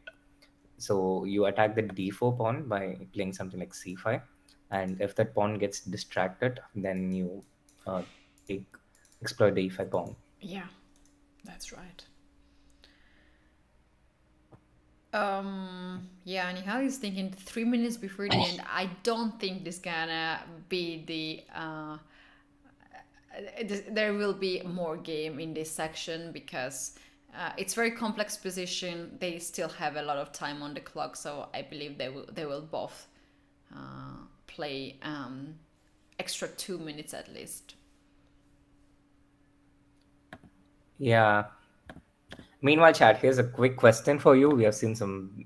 Oh, he's played c5. We've seen different openings from Nihal against e4 so far in the match. What is Nihal's childhood defense against e4? Is the question for the chat. This is a really interesting and tricky question, which Can you repeat it, even I'm not. please? So, what is Nihal's childhood defense against one e4? What was his opening? Can I also answer it? Can I win something? Yeah, sure, you can answer it. You might win something, but I'm not really sure if it's something you already don't have. Okay. Kate, you might win some Instagram reels, Kate, if you answer it. Yeah. Okay. Yeah, Instagram views. Instagram. Sicilian. There is also King's Indian, Karakan. So this is against one e4, so King's Indian is not really possible. Yeah. And I can think just Sicilian is a bit of a transpose. generic opening. I mean, Sicilian can be anything. Yeah? You want to be more specific. French. Okay, I will say my my thought if I see this in the chat. Sure. I know this, I think, quite well, but I'm not it's Monica anymore, tricky. guys. This reel that she made was a good lesson for me. So no, not anymore. Monica Tsatsalashvili. Yeah, no Catalan, no. Shri, what's going on? Like the moment we started to talk about something else, the position changed so much. I really liked White's position. Now I do like Black's position. Look at this active rook, knight, bishop is also open. Can be developed. D6 pawn can be hang after rook e6 or rook c8, rook c6. What's going on? Something changed so dramatically here. Yeah, Nihal managed to get his pieces out, Keti. He managed to get all his pieces out. White was going all in against Black's king, not developing his pieces, advancing his pawns first. And when Black managed to get his development out, um, he got a clearly superior position. The knight on f4, the d6 pawn hanging, the e2 bishop having problems right now. I think the d6 pawn is set to fall. And once again, Nihal has completely outplayed Liang. And yeah, this is surely the last game unless someone resigns here in 30 seconds and starts a new game. Meanwhile, the question I asked, one lucky winner who has the correct answer can win a diamond membership. So, chat, go for it. And one lucky winner will have a diamond membership. So, that's your chance to win something. And 30 seconds remaining, Katie. Do you think there's going to be a quick resignation and another game? If I was Nihal. Oh my god. Yes, there's a resignation. Then they will start new one. The time is out, Sri. What's going on? Time, like he resigned before time was out. I know that gives a rise to another game. So it's 6.5, 3.5, 3-point lead for Nihal. And if we have another game, I think it's going to be good for Nihal. The momentum is in his way. What a beautiful finish that, Katie. Knight into G2. Wow. Yeah, that's. Do we really have another game though? I don't think so. Maybe not. Maybe not. They didn't start on time. So it was like 0-0-1. 1 second only. So maybe they will not have a new game. But Shri, we were talking about Liang's tactic skills, and Nihal said like I can also do stuff. and he showed off really nice technique here. That was beautifully played. That was really beautifully played by Nihal. It was full domination here and ended with knight to g2. This game is truly good. Now if white takes this g2 with a queen, there will be rook g4. If king takes, then rook g4 is anyway on the board, and then queen h4 checkmate. If king goes on h3. So that was nice end, and I believe they are not going to play any more game. Yep. So Nihal has a lead after the 5+1 portion, a 3-point lead. He leads with 6.5, 3.5. We'll have a 6-minute break now, and we'll be back for the 3+1 portion. But before we go into the break, chat, do hit the like button, subscribe to the channel if you haven't, and we'll be right back. If White does not win this is such a missed opportunity. Yeah. Oh, but he could even lose this. 98! No! That's too much! David, I don't know what to say. I need a moment to recover from that. This couldn't be right. Oh, Whoa, queen h1. I'm out. I'm gonna see y'all tomorrow. What a great move. And then rook takes g3 back, and the queen's trapped! That is one of the most amazing queen my traps I've God. seen. Wait, b5! Oh my gosh! He's losing a piece! And look at him, he looks away, he can't believe it! Oh my God! Nihal trying to give checks, but actually now the pawn is moving forward. The pawn cannot be stopped. Bishop d6. Oh, you win the time! He loses on time. What did we just witness? I think that White's position is about to collapse. Yeah, but he sacrifices again. But Oh it's not a my sacrifice. God. It's a double attack.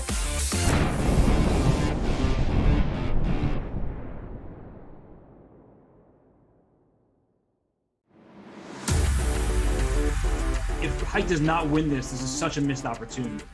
Yeah. Oh, but he could even lose this. 98! No! That's too much! David, I don't know what to say.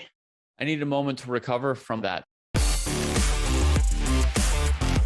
This couldn't be right. Oh, Whoa, queen h1. I'm out. I'm gonna see y'all tomorrow. What a great move. And then rook takes g3 back, and the queen's trapped! That is one of the most amazing queen my traps I've God. seen. Wait, b5! Oh my gosh! He's losing a piece! And look at him, he looks away, he can't believe it! Oh my God!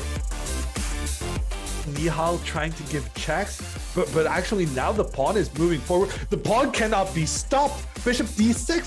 Oh, you win the He time! loses on time. What did we just witness? I think that White's position is about to collapse. Yeah, but he sacrifices again. But Oh it's not a my sacrifice. God. It's a double attack.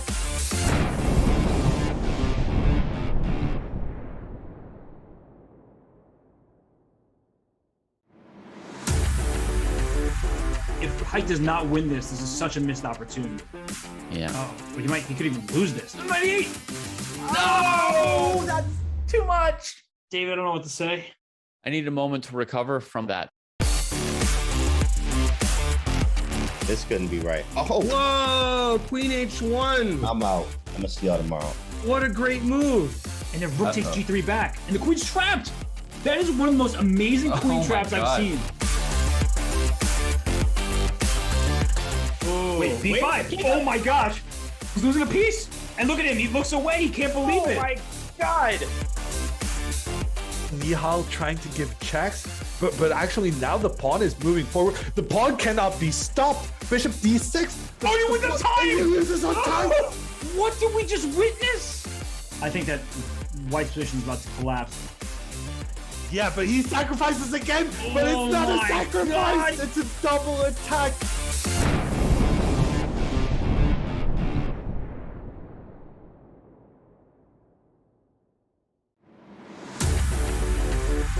If White does not win this is such a missed opportunity. Yeah. Oh, but he could even lose this. 98! No! That's too much! David, I don't know what to say.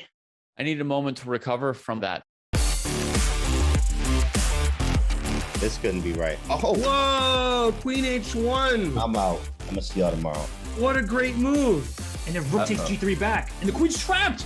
That is one of the most amazing queen my traps I've God. seen. B5. Oh my gosh. He's losing a piece. And look at him. He looks away. He can't believe it. Oh my god! Nihal trying to give checks, but actually now the pawn is moving forward. The pawn cannot be stopped. Bishop d6. Oh, you win the time! He loses on time. What did we just witness? I think that white's position is about to collapse. Yeah, but he sacrifices again, but Oh it's not a my sacrifice. God. It's a double attack.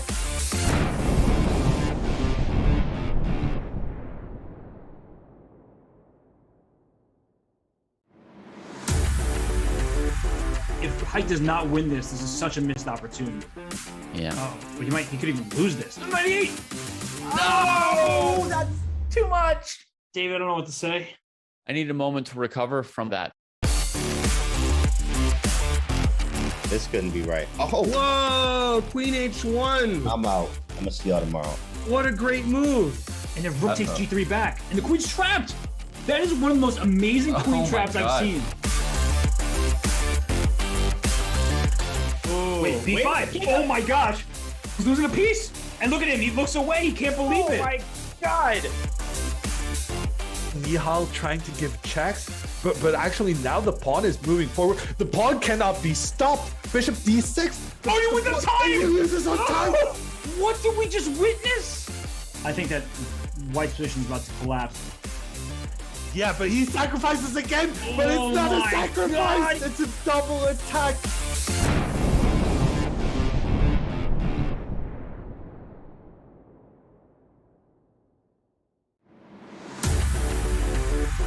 If White does not win this is such a missed opportunity. Yeah. Oh, but he could even lose this. 98! No! That's too much! David, I don't know what to say.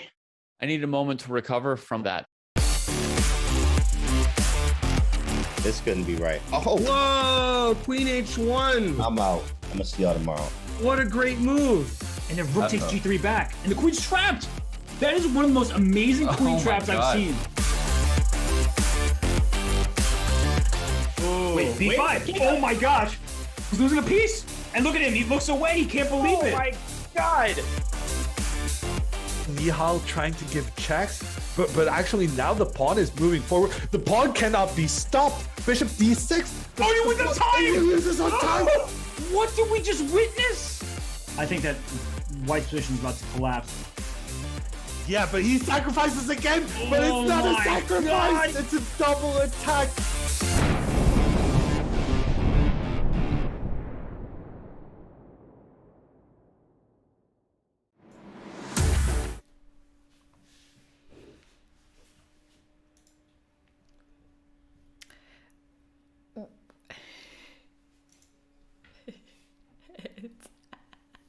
I was waiting for you to go, and it was like, oh my god, what's going on? Are we live or not?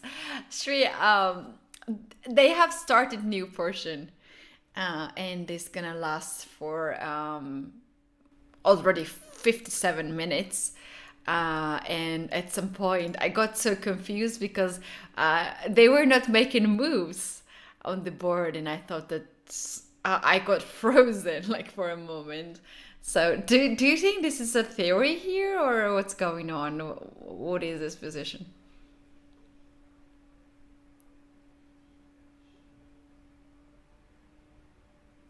No. Ah. Really?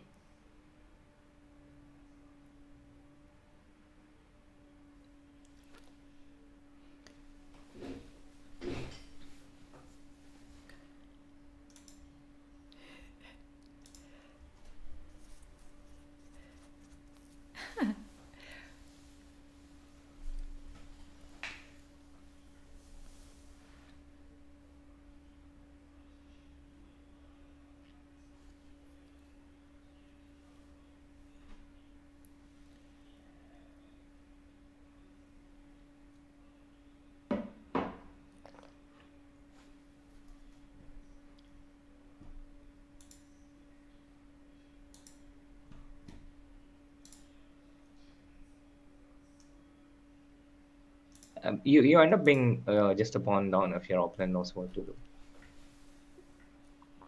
All right.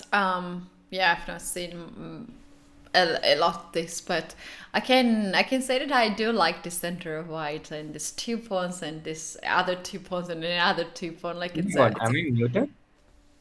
yeah, you were muted at the beginning. Sorry. Am I still muted? No. You can not be rude. You can be normal yourself. Did you mute me because I said bad things about the Stafford Gambit? No, I just took these headphones and it didn't work out at the first try. So sorry for that. But now you're hearable. Yeah. Awesome. And So white how is much of already that did the winning. chat get? Sorry. How much of that did the chat get? How much of my description of the Stafford Gambit did they get? I think pretty much none. But you guys can tell this. Oh man, You can it's so sad. maybe tell us again. Re-telecast. I don't know. I'm a lot more scared to say it out loud now. That I just had this surge of courage where I was, able to openly say it out, but now I lost all of it. They heard only Stemward Gambit. So what Sri mentioned is that he was playing a lot against Eric Rosen, and he was winning a lot of games. Every And he single liked game. every single one. Yes. So powerful. Eric is so powerful on YouTube that anything against the Stafford Gambit gets instantly muted. True. It's his fault. It's his fault, not my skills. Indeed. That's Yeah, I true. think it's the power of being a major YouTuber. You control It just goes everything. against the YouTube algorithm to say bad things about the Stafford Gambit. True. Like I'm just they happy that just we not among that. So true. Nihal had this great position out of the opening Keti, but they're down to this 10 seconds each territory, and it's crazy. The position is so complex, and White is up by a pawn, but he's not really able to make any progress. And Liang comes out with this move c5, which he was waiting to play for such a long time. And although White is a pawn up, it's Black who's on the offensive, and Black is doing better here, Keti. Yeah, he wants to get rid of the d pawn, so then white king will be cut off from g1 square. And this position seems a little bit tricky for white. White has to go passive now as queen g1 was a checkmate. And you know what's funny? White cannot do anything here. White has just to pass, like just make the move, maybe king with the queen. And here we have Yeah, it's such a sad situation for Nihal. The king is never coming out. It's literally like being in a prison for life. And prison for. yeah, it kind of reminds me of Grindelwald from Harry Potter. He's up in a prison. He's never going to get out of it. And the Black King will help the C pawn advance and end of the game. Yeah, and he had to play this g pawn, and now he's had to sacrifice 2 pawns. Black has very powerful pass pawn on g3 and very powerful pawn on c5. Additionally, there is a weakness on the a4, so this is pretty hard for white to hold. Yeah, they're just too far from each other. Oh my God, look at who's in the chat. Look at who's in the chat. Oh, what? For some reason, I thought it was 80. Because usually he was coming to the chat. It's like, whoa. But no, Arjun is here. Greetings to Arjun. And he says, Nihal looking fresh. Okay, Yeah, Nihal what you looking know fresh. about that? He knows something about that. I don't know. I don't know if it's a sarcastic Nihal looking fresh or Arjun texted saying that's not me. Really? Oh my god, let's go. It's AD. I told you it's AD. Yeah, he's been texting me a lot on WhatsApp since the match began. Oh, okay. That's his account, but that's not him. someone else. We have so much going on in the camp. You know, people having fun, texting the world from each other's accounts. Oh no. Oh, and that happens I just once from look my at the YouTube computer chat. too. Yeah. They took my computer and wrote to many guys from my account, and then I have to deal with them. All of them. It was so bad. So I feel you, Arjun. I really feel you. That's not the best, indeed. Best feeling. Yeah, he's telling me more things on the chat, but I'm not going to reveal it all to the public right away. But all I can say is it was not him. The chat is free to guess um, who did it on his account. Yeah, okay. Let's go, guys. Let's go. Let's guess it. Meanwhile, there is also, once again, this bishop on c8 for Nihal. He does like the bishop to have on c8. This gives Liam an opportunity to play a little bit faster on the king side. Maybe h4, like rook e1, maybe to double the rooks on e-file and start to put up some pressure. Or, yeah, h4 I do like very much. Yeah, I also like h4, but what does black play first? Obviously, Shri did. You did it? You did it? What? How do I mean, sitting in the same room as Nihal and typing from Arjun's computer, how many things are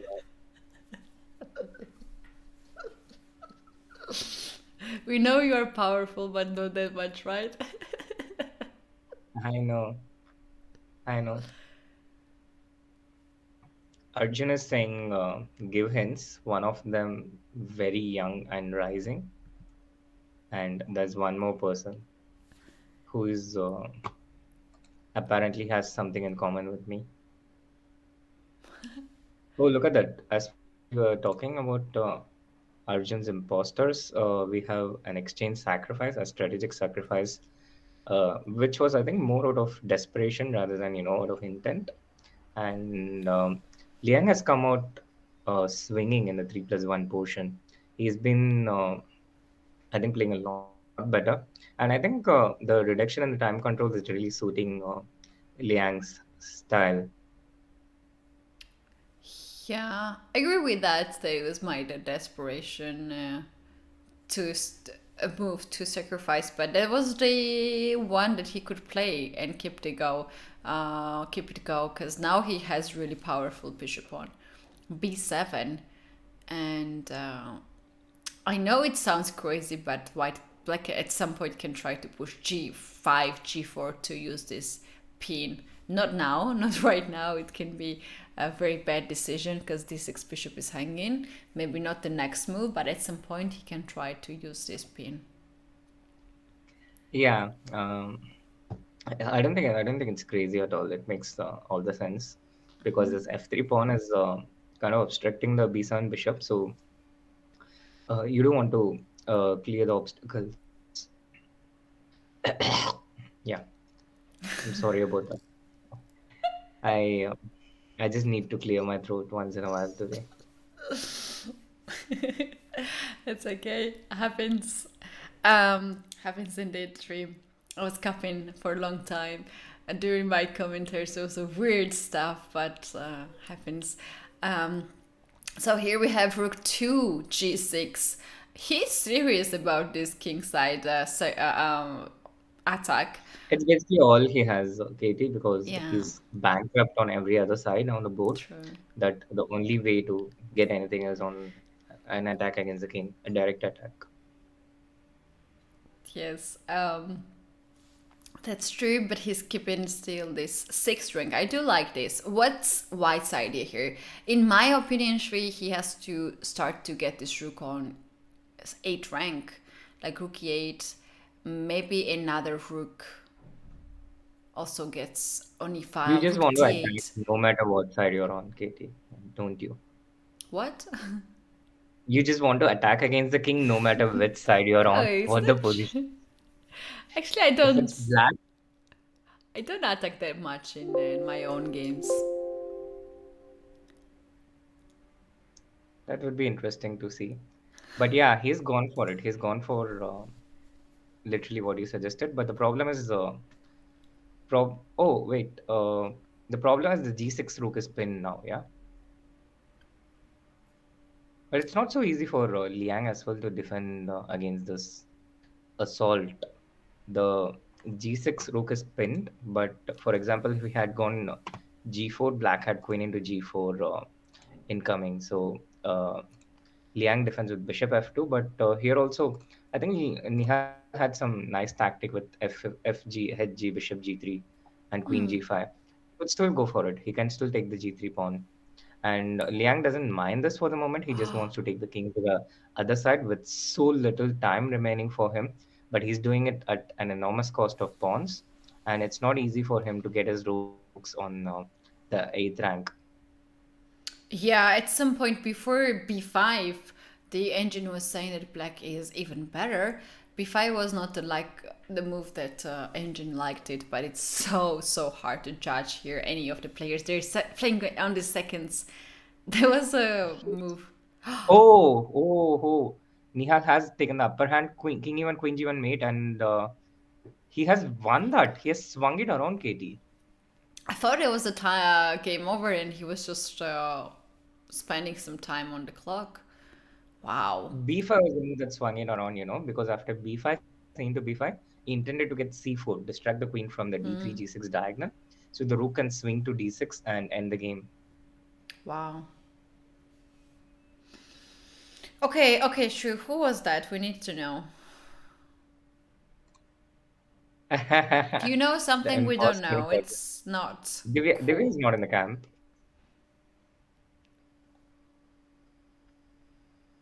Arjun is not in at cap? Divya is not in the camp. Okay.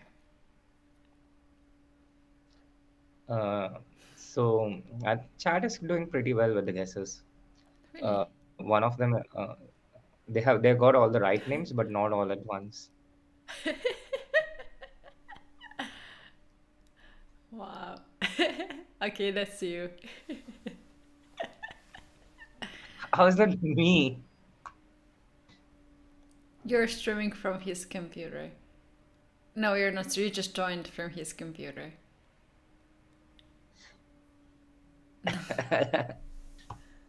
I wish I had such powers. Okay. I wish I had the powers you think I do. Okay, we will know. We will know by the time. He has nailed it, by the way. Who has nailed? Anshika.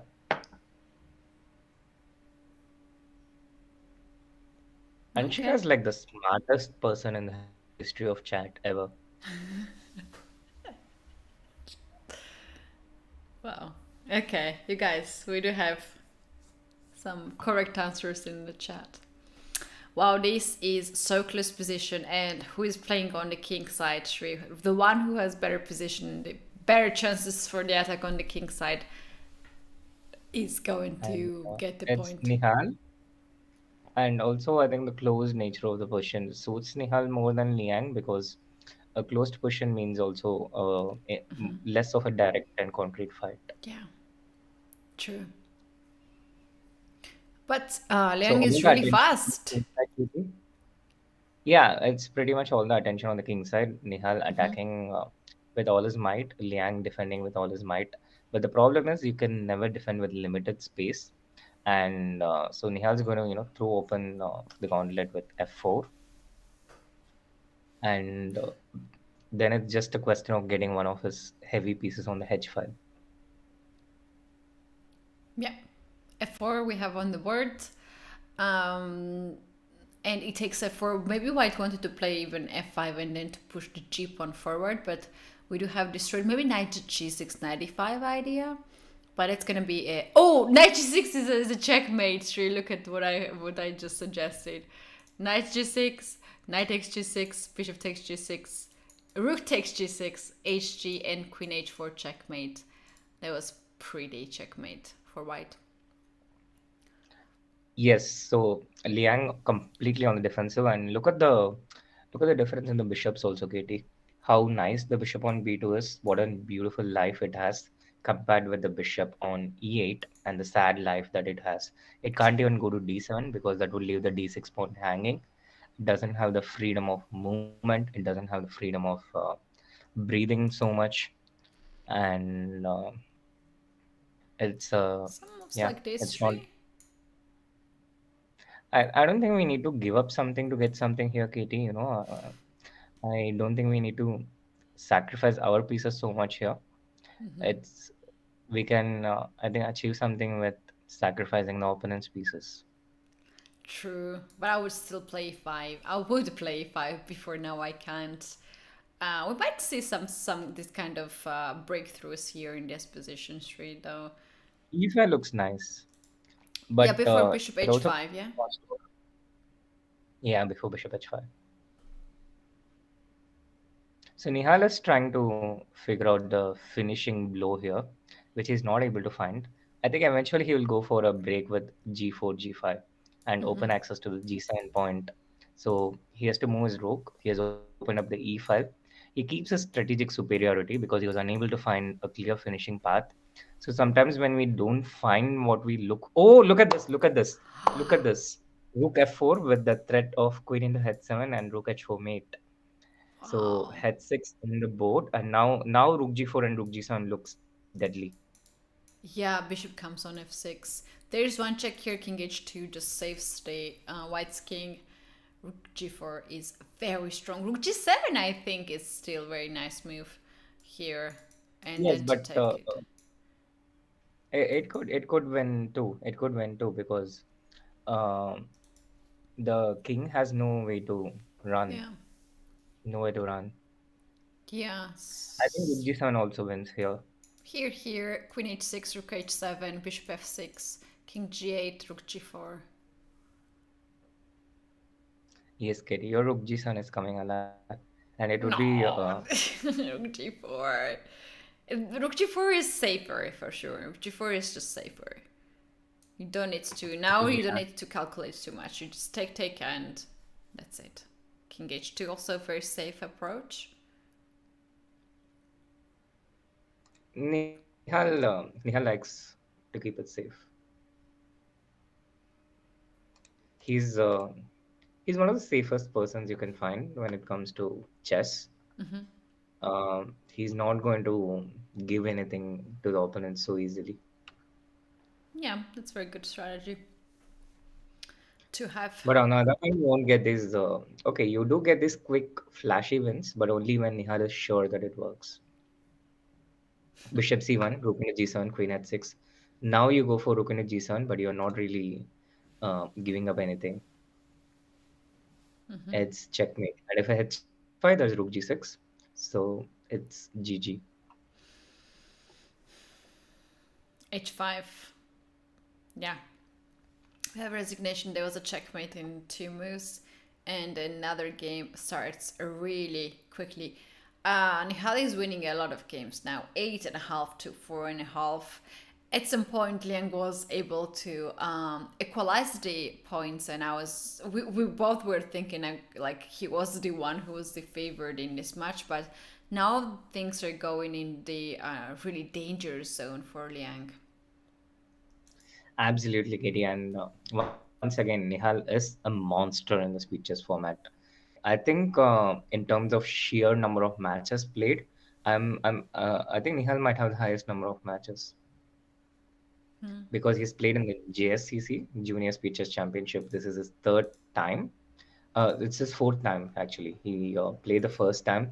He lost against Sam Savian, and this is his sheer number of games played. Yeah, in the sheer number of games played, I think how many times is it? I need a calculator to count that. Yeah, that's It's about crazy number. 35 times as many games as Liang. And this is just the number of games. But in terms of number of matches played by Nihal, he played in the Junior Speeches Championship 3 times.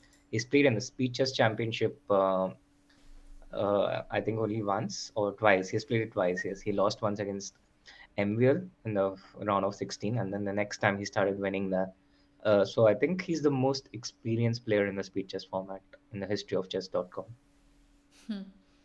Wow, that's quite impressive statistics, and also this gives you a lot of confidence. You are so well experienced. You know how things are working. These little tricks, and you just get a lot of skills and getting used to the things. That's really amazing. He truly loves to play blitz and online chess. And you know what, Sri? I have noticed that the players who play a lot of blitz online, they're also very good at over the board chess because they have these skills which are required in both type of chess. Yeah, it all comes down to chess eventually, right?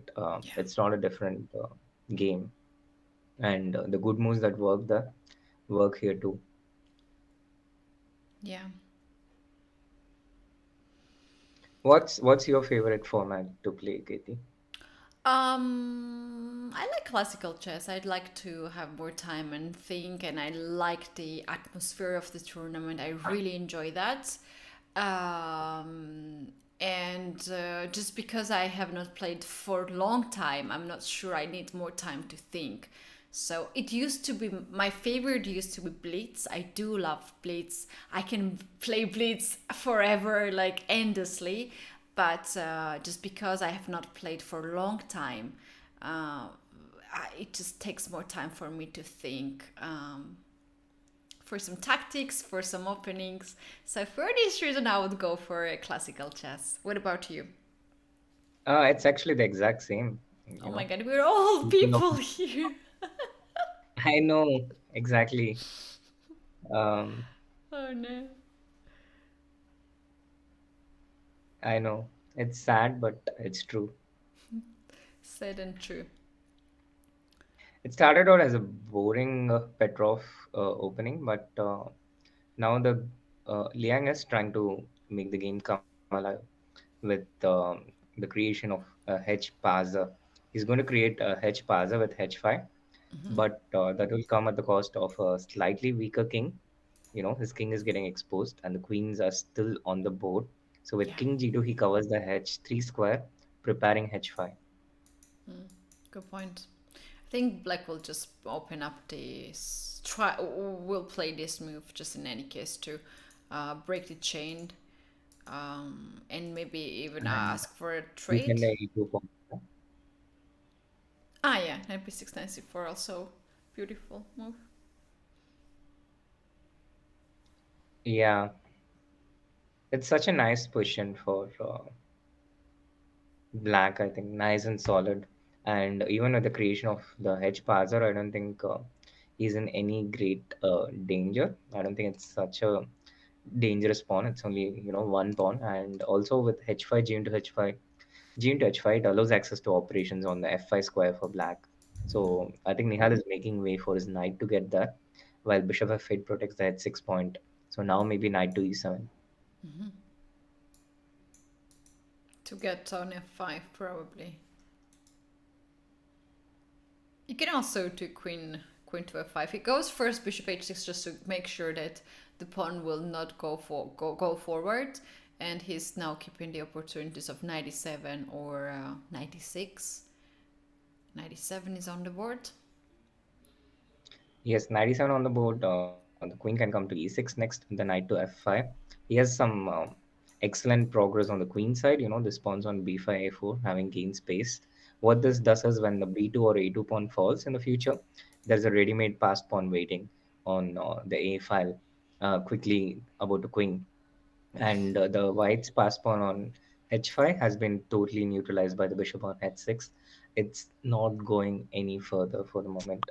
Liang can True. try and bring his knight to g4. Oh, look at this. It's go for knight to g4. That's what you said. I was thinking about bishop to h4. But yeah, we have this move. And can I play knight to... Oh, they're playing so fast. This is the problem, Katie. This is the problem. The pawns on the queen side, they're so weak Yeah. about to fall any moment. While this h5 pawn, it's not really such a major asset because the black king is so near it, and it's so Yeah. easy to stop it. True, I agree with that. I agree with that. This king actually is very useful, and I kind of have a feeling like if queens are off the board, that's gonna be a problem for white, as those pawns are easily to be attacked. And knight can also get a very good square, and white's pawn is just simply stopped, as we mentioned many times. Now the question for Nihal, which is not an easy question, is whether he goes for something like queen c2 check. But I think maybe it's not such a tough question because you don't really want to take your queen away from the f6 point. Yeah, Yeah. it gets too dangerous. So he just takes it and plays bishop to d2, and Knight Liang goes J8. after the pawn, but it's well protected, but also not so great winning chances for black, I guess, because something like c4, I think there's some pretty good drawing chances, not so many pawns on the board. H6. Yeah, king g6, king to d3, but then the bishop moves, and then what for white? Just like with a knight probably, right? And then bishop b5, and white will never lose.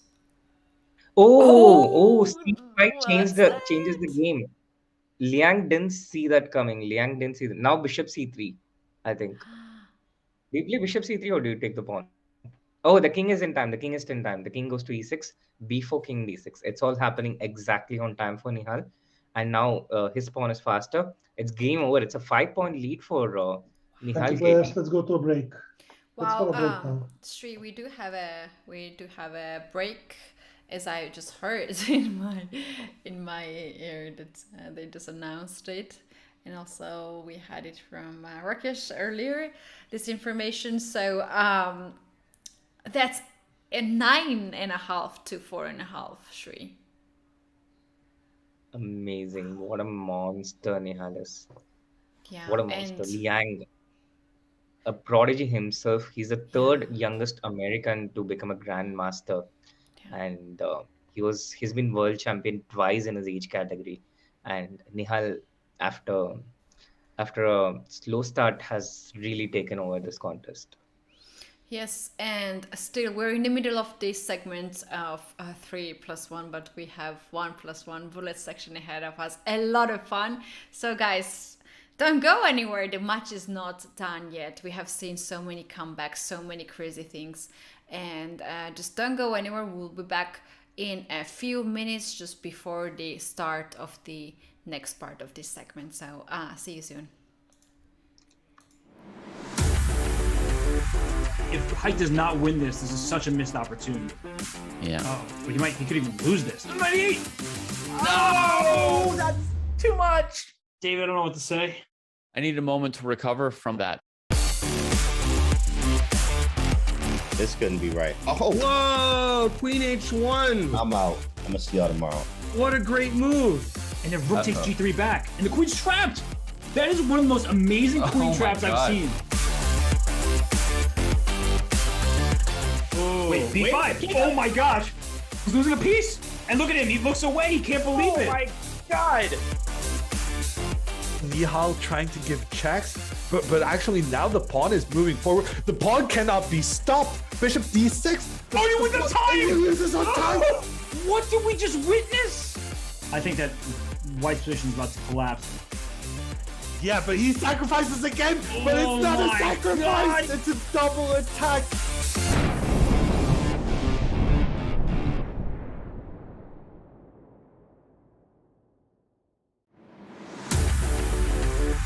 If White does not win this is such a missed opportunity. Yeah. Oh, but he could even lose this. Knight E8! No! That's too much! David, I don't know what to say. I need a moment to recover from that. This couldn't be right. Oh, Whoa, Queen H1. I'm out. I'm gonna see y'all tomorrow. What a great move. And then rook takes g3 back. And the queen's trapped! That is one of the most amazing queen my traps I've God. seen. Wait, b5! Oh my gosh! He's losing a piece! And look at him, he looks away, he can't believe it! Oh my God! Nihal trying to give checks, but actually now the pawn is moving forward. The pawn cannot be stopped. Bishop d6. Oh, you win the time! He loses on time. What did we just witness? I think that White's position is about to collapse. Yeah, but he sacrifices again, but Oh it's not a my sacrifice. God. It's a double attack.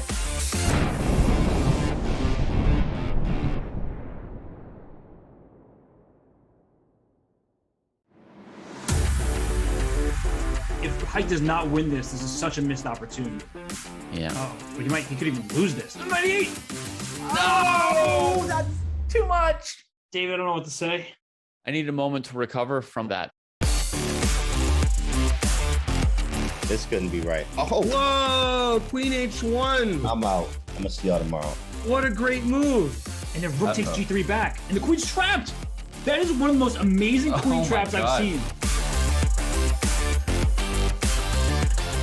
Wait, B5! Oh my gosh!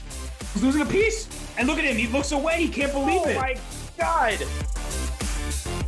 Nihal trying to give checks, but actually now the pawn is moving forward. The pawn cannot be stopped. Bishop d6. Oh, you win the time! He loses on time.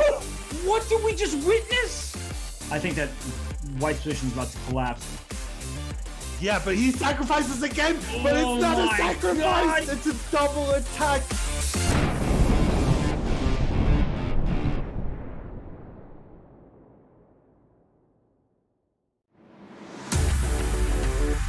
If White does not win this is such a missed opportunity.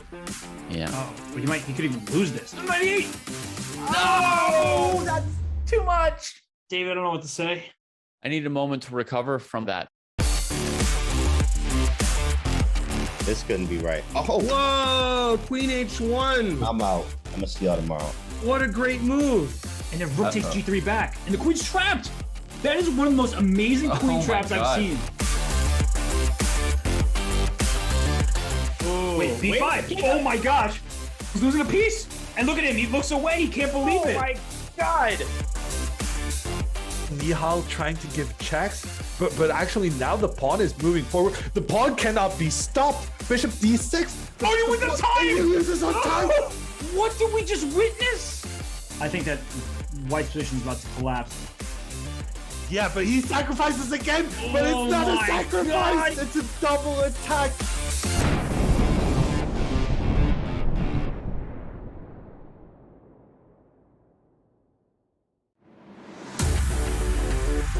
If White does not win this is such a missed opportunity. Yeah. Oh, but he could even lose this. 98! No! That's too much! David, I don't know what to say. I need a moment to recover from that. This couldn't be right. Oh, Whoa, Queen H1. I'm out. I'm gonna see y'all tomorrow. What a great move. And then Rook takes G3 back. And the Queen's trapped! That is one of the most amazing Queen my traps I've God. seen. Wait, B5! Oh my gosh! He's losing a piece! And look at him, he looks away, he can't believe it! Oh my god! Nihal trying to give checks, but actually now the pawn is moving forward. The pawn cannot be stopped. Bishop d6. Oh, you win the time! He loses on time. What did we just witness? I think that White's position is about to collapse. Yeah, but he sacrifices again, but Oh it's not a my sacrifice. God. It's a double attack.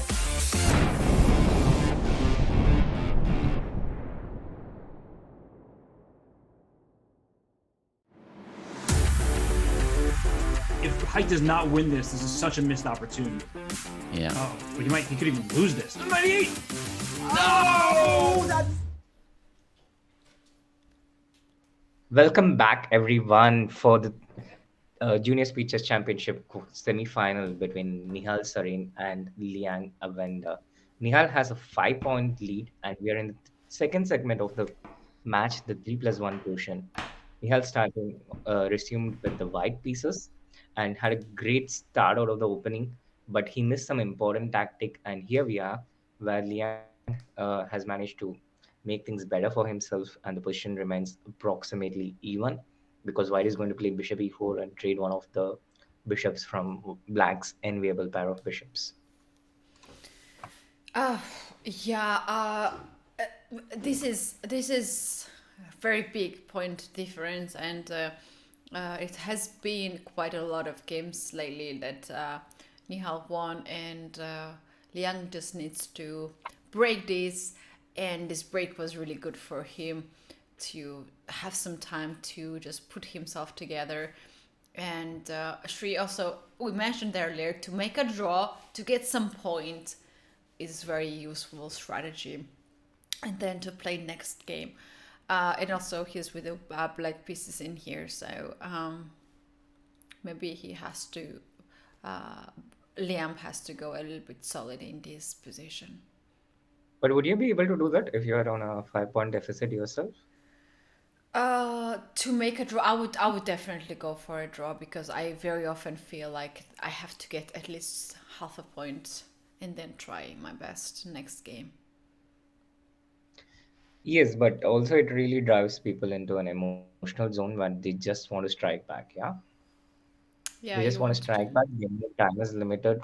I think it happens in all the walks of life where you're at a loss or you're down on something, and we just want to get back as soon as we can, and that often drives us to more bad decisions by itself. Yeah, true.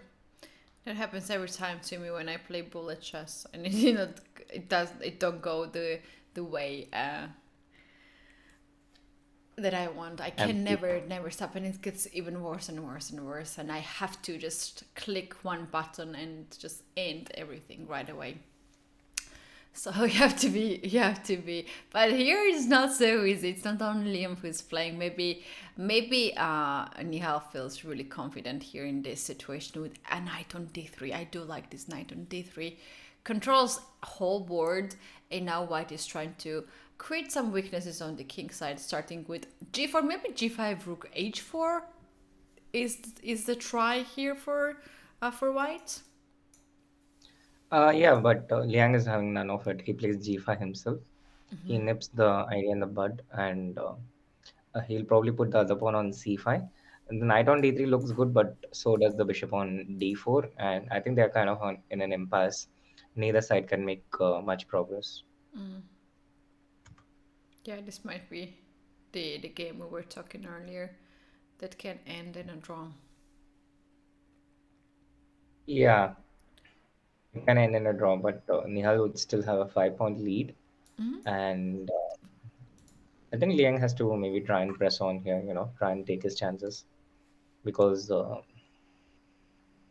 he hasn't got a lot of chances in this match. It's true, but I don't think Sri this is the position you are looking for the chances with black, because it's so hard to create any counterplay. Because white is There the is one who one. can push h. Yeah, sorry. And there is one point, the e5 pawn. The e5 pawn is the potential weakness, and I think that's the biggest problem for Nihal. Let's say you take rook into d4, bishop into d4, trade down to the king game. The black king comes to d5, and you can't possibly protect the e5 pawn for a. So this is a big problem for Nihal. And if he goes back with the rook, then black takes g into f4 and gets the rook to d2. So he trades the rook, but now. h4. Yeah, And that's actually pretty smart. But yeah, king d5, this is what I was thinking. You give up the pawn on g5, you allow the white pawns to get doubled, and you take the e5 pawn. And also, bishop is pretty strong in these types of positions. Let's say white plays fg5, h5, h5, and create an h pass pawn, which Nihal does with h5. The dark square bishop still covers the h8 square, the queening square. So, black can do his stuff, advance his own pawns, while white's pawn is prevented from advancing. yeah, and things changed so much here from the last position. But now we can see that it's fine already for white, according to the computer. This move h5 was very important. He just played this one, and this is a chance. Oh, there was not a chance. The king e2, I think, was the move. Ah, king e2, Shri. There was a king e2. Look at this, kitty. A pawn is queening. And the B pawn is also queening. Jesus Christ, what's happening? Oh, the A pawn is queening. A pawn is queening first. A pawn is queening first. My God, what's happening here? Draw? It is happening. No, no, no. White is winning. Queen b3, queen c3 check, and the King king starts e2. coming in. All right. You know, with the b pawn, the knight pawn, and the king is coming too close now. Uh, Queen c2, queen a4 check, and now just wait a move. Yeah, make black make the move. Um, But why it's King tricky actually. d1? King d3 was more convenience, right? It's going to be a repetition. It's going to be a repetition. Oh, wow. Anyways, it Nihal was. not happy. Look at Liang's reaction. Look at Liang's expression.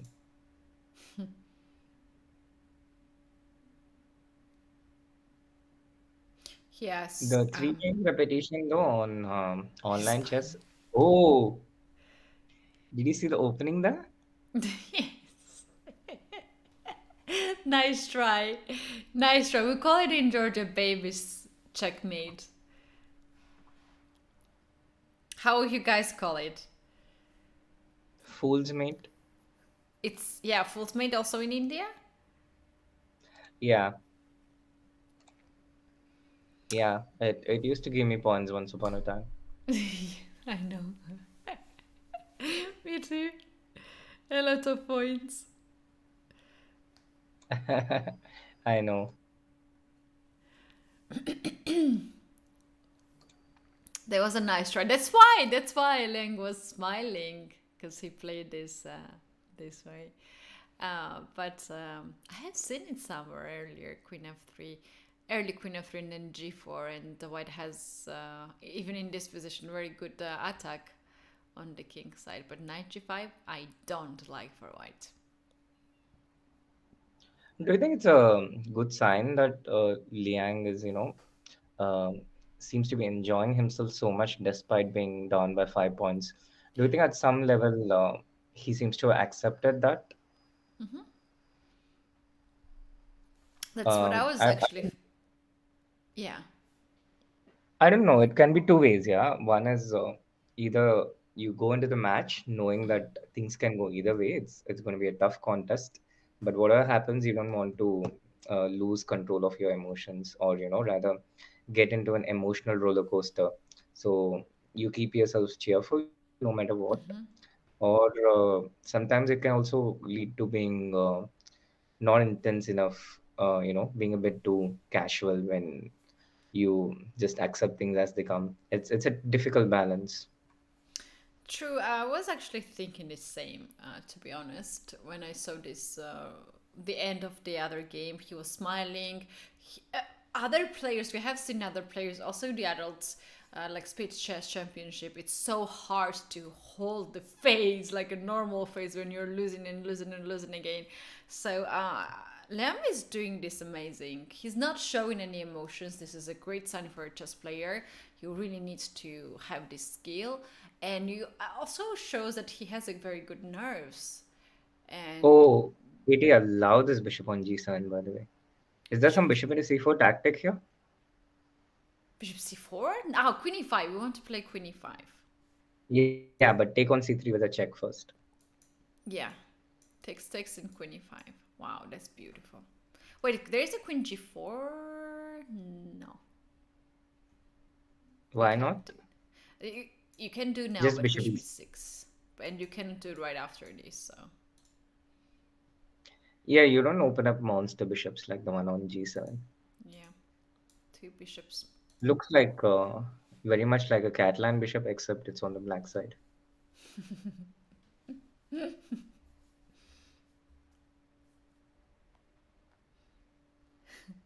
Yeah, Head I think he's going to go.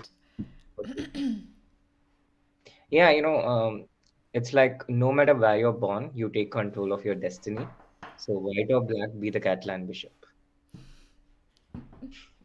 My God, I Yeah, sound so much. by the way, yeah, I know, sure, I know. You just heard yourself, but we heard it all the time. But I lost my How does last. he hear himself? I lost my last game with black.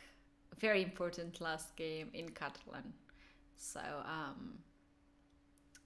I have to work on Catalan. I have I'm sorry, big Keti. I'm issue. sorry. Yeah, it was so painful to me. But yeah. I can help you there.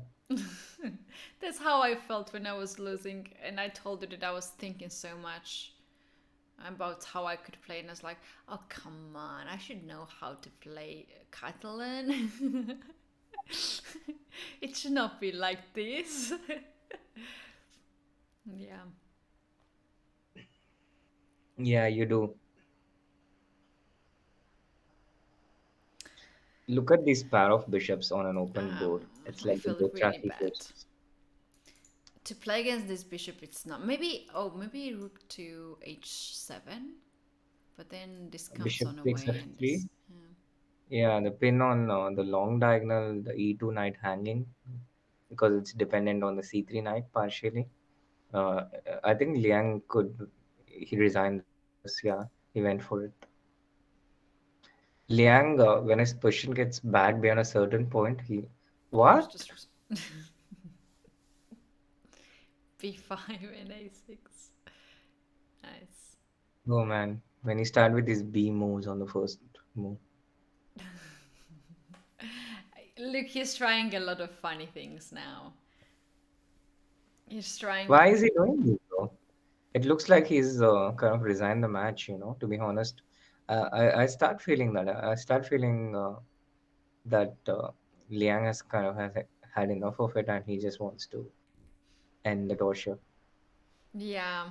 Uh, in my how I see this, uh, his last two choices of the opening, he's trying, like he tried to play normal setups, it didn't work, and now he's trying some extravagance things, and maybe it's gonna work. You never know. But Nihal is really surprised with this. We can see he's so focused. He's so focused. We were talking that you might lose the control and the, um, just you might celebrate too early. But Nihal seems like he is fully focused, even though that we know it's quite late in India. He had training today. He's fully now in this match. Yeah, he's a professional. He knows that it's not done until it's done. And it's also something we've been stressing quite a lot in our training out here. How it's not easy to convert situations where you're better into wins. It's not easy, but Yeah. one of the things you can do efficiently, is to maintain the same level of concentration, Yeah. even when you're better. Just the same way you maintain concentration when you're worse, you maintain a same level of concentration when you're better, and it works. It works. Uh, it also makes you wonder if a person is capable of maintaining that level of intensity throughout a long period, like let's say 4 hours, 5 hours, 7 hours. But this is something that Magnus has been doing amazingly well for several years now, and he's the world champion. So if you want to become a world champion yourself, at least you gotta get good at enduring, Yeah. enduring with high level of intensity. True, true.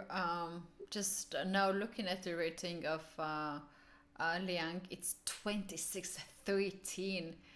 He's number 15 world ranked junior, and at this tournament, he's fifth ranked by his rating. He is really, really strong, and he has been beaten other players to get in here, and he truly deserves to be here. But seems like Nihal is fully focused, and today is the day for lucky, better day for Nihal than Liang. Absolutely, Katie, absolutely. And it's also the format, it's not just what your classical rating is. Like, again, for example, in the Speeches Championship, it's Hikaru, who's like the dominant monster. And even Magnus wasn't able to displace him last time. So it's not, I think the format also matters. It's really speed chess. You really have to be fast and you have to be really good while being fast. It literally means speed chess. True, true. I kind of have a feeling it's last 10 minutes right now. for this segment, and the last segment, the bullet 1+1, will start soon, and that's where Liang will try to show his best and will also enjoy. We can see that he's not like suffering to play now. He's pretty much enjoying. That's what I can see from his face, and maybe he will enjoy even better in the bullet. And we know when you enjoy what you do, it gives you better results. So let's hope that when the match is very close, it's so much tense, right? And it's like more and more fun. So let's see. He sacrificed the exchange with this very strong strategic move at g5. Black king is stuck in the center. The white pieces are coming out for black's king. They have easy access to the black's king. Queen f4 incoming, g6 incoming. Now he brings the rook into the game, going for a strategical undermining on the queen side, rather than focusing just on his king. He wants to just take the b5 pawn, the c4 pawn. Black threatening knight b3, so Nihal has to watch out for that. Just move the queen away, I guess. We're here and here to try to trade the queens. You would want that? Would you want to trade queens here? I always want to trade the queens. Real? Yeah. I thought you like to checkmate. I know when you say that, I'm like, come on, sure you don't know me. I like to go to the end game. Wow. I'm starting to question myself now. Do I even know you? Yeah. It's all practice. I have blundered so many times queen. I just decided to trade it as fast as possible. D5, I do love this move, because if you take on d5, the knight comes on d4 and you have more potential. Knight g5. Knight g5. Why would you go to d4 when you can go to g5? Wow, that's even better. Attacking queen. Queen h7 is a threat and knight e6 is a threat. Liang completely missed this, Keti. Yeah. Liang completely missed this, and knight into he's resigned again before Nihal could finish it off. Wow, the number is increasing for Nihal, 12 versus 5. And let's see what. Oh, Catalan! I'm not sure if I'm happy to see this or sad to see this, because going by the trend. Okay, let's see how they're gonna play. So we have d takes c4, and then black tried to keep the pawn on c4. Yeah, not the most ambitious approach by white here against this setup, but it's also understandable that Liang just wants to get a position. And go, Liang, go. Come here. Still, you have it in a blood, in a spirit. So, Shri, is this knight going to b3 to c5 or a5? Oh no, none of the squares are. I don't think Liang is in control of what's happening, Katie. He went bishop f4, he went back bishop c1. Black's pieces are advancing with each move, and white's pieces are, not developed, and he's wasted too many moves. You have the one tempo advantage with the white, but when you make moves like bishop f4, bishop c1, you lose two tempos. So it's like white is playing as black, and he hasn't developed his pieces all that well either. So it's such a nice position for Nihal, and white is already trying to survive this one. Yeah, for me, like if we divide this board in two parts, the queen side looks like a Slav defense, and the king side looks like Catalan defense. Like it's so funny for my eyes to see this. Like whole queen side reminds me of the Slav defense with this a4 idea, b4, and then knight d2, knight b3. And this bishop on g2, I think can be even stronger, because you can push e5 at some point and open up the bishop here on this diagonal. Yeah, such bishops always tend to do well in life. Also, the a5 pawn seems to be hanging now. So knight into a5, and I don't see any way to take And the knight advantage of that. Yes, c6. black can, yeah, exactly, knight c6. Black can take back on e4, but this knight invades to c6.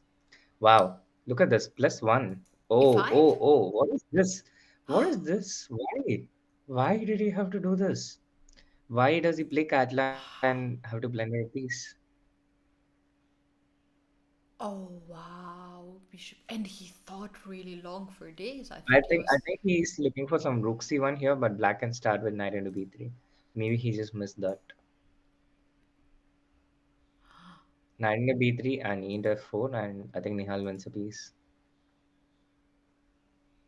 Oh, okay, you can do this too, Bishop and c4. just play bishop c4.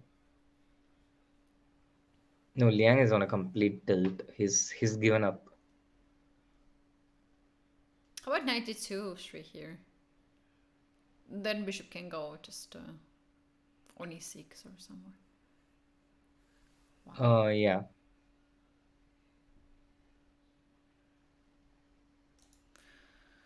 Oof. You know what's really bad about this format? You cannot resign.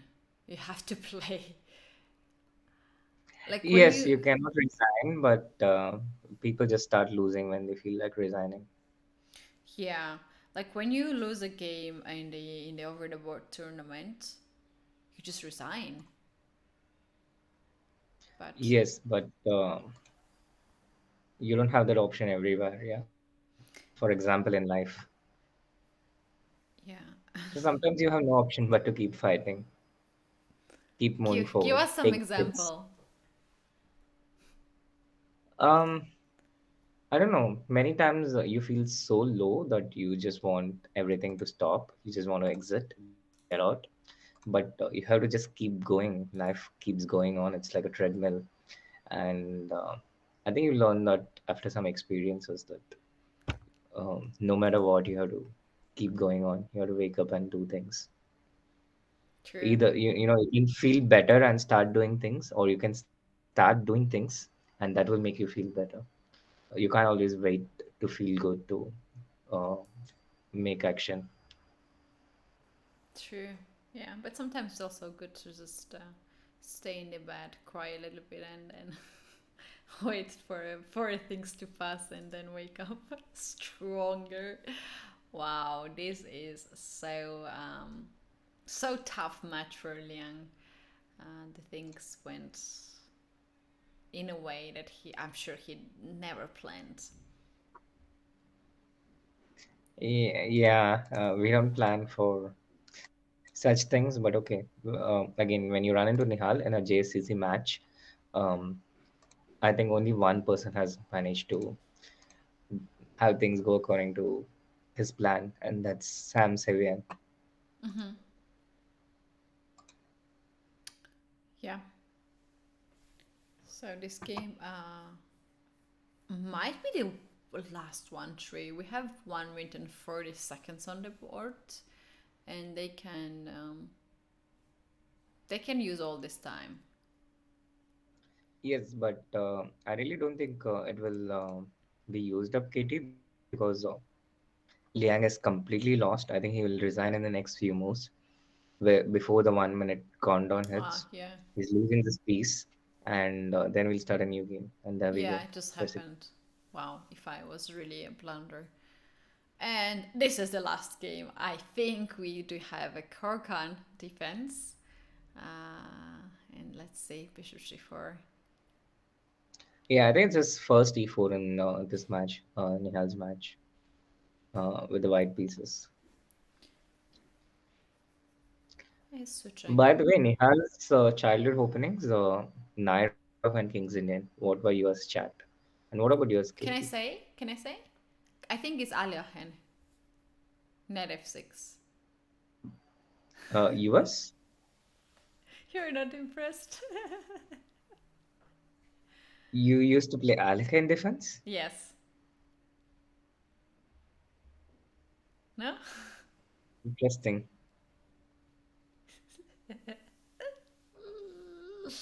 Knight The or first, Karkan. No, no Karkan. Come on, who plays Karkan when they're kids? Do you think that's like an old person's opening? No, if you play Karakan as a kid, it means that you never had a childhood. Like you start with e4, e5 first, then you switch to either French or Sicilian or a dragon, and then in the end a c6. When you understand that you are just so wrong in every opening, then you study Karakan. It's like when Petrosian told Kasparov once. Kasparov used to play Karakan and he was about in his 20s, and Petrosian was like, if you play Karakan now, what will you do when you're of my age? Exactly. That's how it feels. Shreddy time is over. This is the last game officially, which Yes. just started. Time's up. The time's up, but Liang's mystery doesn't seem to be ending anytime soon. Nihal has managed to put that pawn all the way up to h6, deep inside enemy's camp, and now he's starting to look for a second weakness. Deep inside enemy's camp. Enemy at the gates. Enemy at black's gates.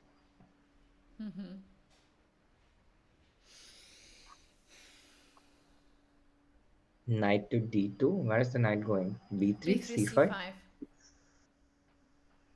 Yeah, and also guarding a5 pawn. Yeah, Which, but eventually towards e6. Yeah.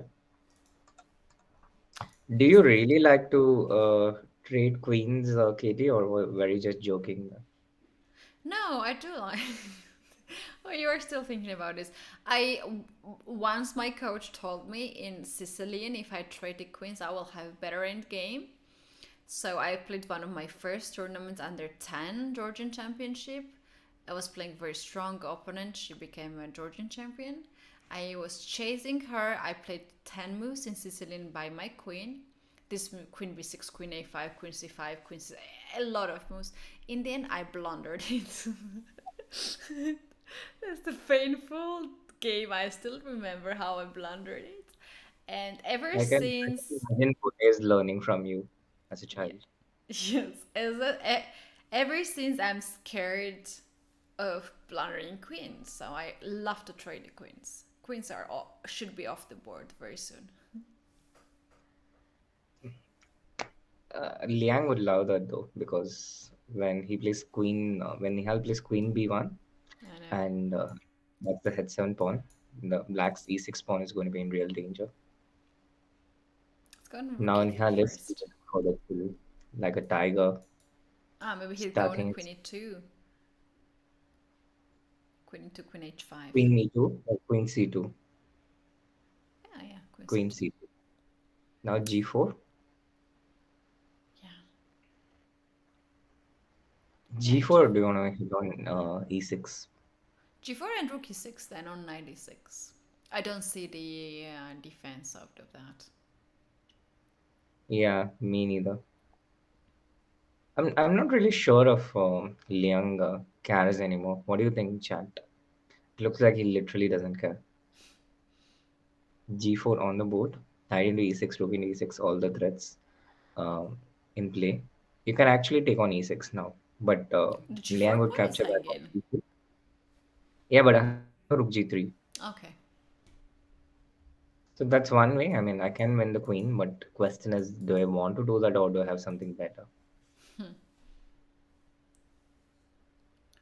That's the luxury of options, you know.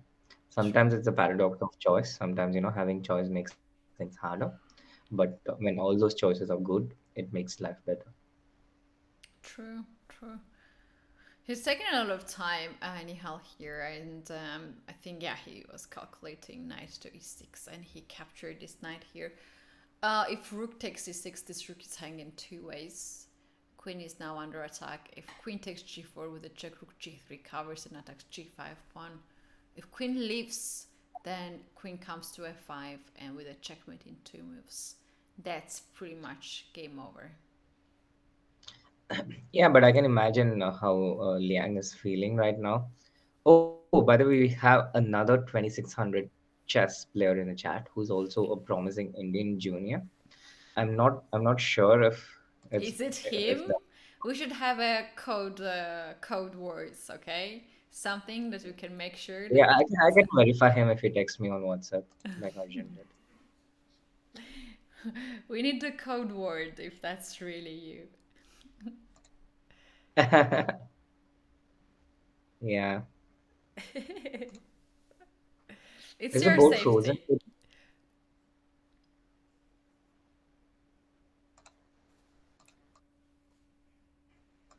Is the boat frozen or has Liang just stopped moving after 96? Oh, there's been quite a bit of changes, but the evaluation hasn't changed. Nihal did win the queen, and now he's going for the head 7 pawn, ideally. You take the head 7 pawn, and it's basically game over. Yeah, and he can do it with checks now. He can give several checks. King d6 and queen. E8. Yeah, if you take this pawn, there's queen f7, queen f8. Yeah, and if you don't take the pawn, then the head 7 pawn falls. Yeah, just queen g8 and just take it. Yep. Yes, Raunak has verified himself, by the way. It's him. It's the Sadhwani. We give him a Thank you, purple players. mark. This is the end of the 3-minute segment. I This is the wish. last game. Time is up. Okay, It's not like is just up. verified though. We give You don't get verification. a blue mark. Blue mark. Get clicked, checked. Wow, this is the end of this segment, Shri. So we have here the favorite, and Nihal increased his points in the bullet section, in the blitz section. Bullet section is ahead of us, and it's gonna start soon. Nihal left the computer. Liang is still there. Yeah, I don't really wish to be right now at his place. It's really hard. It's really hard to be forced to play in the match that you are losing with a so big difference. But what I really like about him is he's keeping smiling, he's keeping enjoying this, and he's still keeping trying to put up really serious fight on the board. Absolutely, Katie. And the blitz portion has ended, but now it's a bullet portion. So maybe he just wants to have fun in bullet. Maybe, he will see a Yeah. different version of Liang. 9-point deficit is massive to overcome, but it's not impossible mathematically. And even if Liang doesn't manage to cover the deficit, we can still see some spectacular games and some amazing tactics as we have seen so far in this match. True. But before we get there, let's have a quick break and chat. Do hit that like button, subscribe to the channel if you haven't, and we'll be right back for the bullet portion.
Welcome back to the Junior Speeches Championship semi-final between Nihal Sarin and Liang Awender. The bullet portion has started. And look at this, Keti. White has already lost to the rook.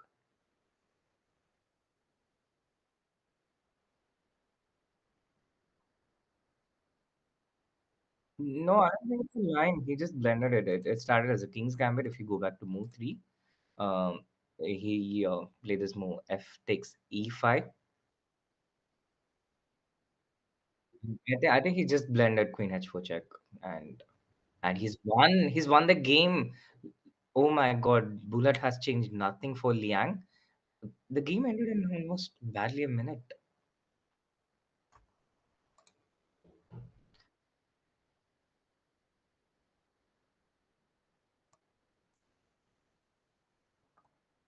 Yeah, I don't think it's the kind of laughing that you do out of enjoyment, but the kind of thing you do from having some kind of distortion from reality. Yeah. Oh, I was muted, so I paid back to to myself. Wow. You did it. I was muted. Yeah. Oh, sorry. So there was a shock. I was muted, guys, and I said that don't play King's Gambit. Please never play King's Gambit. It's so tricky. It's so yeah, unless you're sure you know what to do, or just don't play a 4 move. And here we have another game, Sri. Stonewall we do have here for black. Nihal is playing so fast and confident. Liang is playing so fast, but the moves can be better. And look at this queen, Katie. Look at this queen on b4. The queen on b4. Is No it way to save it. trapped? Yeah, I think it's Yeah. knight e1, knight d3. The queen Oh goes to my b3, and then god. after rook a3, there is no more squares. Ah, bishop d4. That's the move. Knight d3 Desperate nonetheless. move. Now you just don't just lose your queen, but also your piece. Oh my god, this is such a tilt. Oh my god, the counter king's gambit. The counter king's gambit. I didn't even know this opening, Katie. Oh, You know, I've never seen it. I just made it up right Counter now. King's Gambit. I've never seen something like this. These guys are going crazy. But this doesn't look good. The light square diagonal on a2 to g8 has been severely weakened. The f7 point is weak, and the f file is said to be blown open. This looks a bit scary, but black can avoid it all by just castling long. So he Alongside goes for his queen going e. for that. Yeah, and now he's just going to castle and keep his king safe. Wow, he knows this up. Like he's playing so fast and so sure. And he got really nice knight on e5.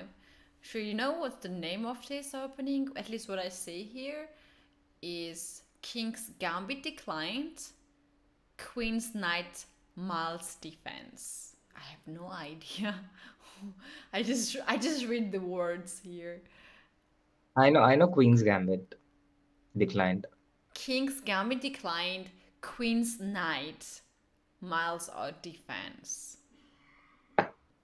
It's interesting how the Queen's Gambit in chess almost always gets declined. The King's Gambit almost never. But I think Liang is hitting back here, Katie. The bishop on d5 is so strong. It's on an outpost. Um, Impossible to move, immovable. Looking at the b7 pawn. And now he's opening up the g1, e7 diagonal. So the other bishop can also join the party along with the queen. Yeah, black wants to trade the queens. Of course, white declines that. Queen to b3, now b takes c5 makes sense to open the file, and now after c4, white can get the queen on d4 and then approach a7 square. So that's... You wouldn't trade the queens here though with you. What? You wouldn't trade the queens here though if you're white. I would not trade queens here. Exceptions.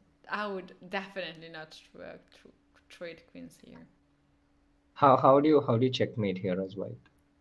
Yeah, that's the How point. how You do need queen to checkmate. Ooh. Nihal is doing what you like to do. Yeah, exactly. That's how I usually play. Queen a8 was a checkmate. Queen a4, beautiful checkmate by Liang. This has been for a long time, Sri, that Liang has scored a point. Really long time. Yeah, finally something going his way in the match. Finally. Do you think this will give him the momentum to get a few more wins under his belt? Yeah, I guess so. I guess so. Now I'm sure he enjoyed this win and he can score next one. Yeah, Yeah, we all need that one win to get back our momentum. That one true, break when things are not going our way. true. One game can change also the mood of the players. So here we have this opening here Benoni, where white has two beautiful knights on c4 and c3. And also the square on b6. Maybe white will get this one, but he goes for d6 sacrifice. Yeah, it's pretty thematic. The knight gets onto d5 and eventually to b6, and you can get back that pawn pretty much whenever you like.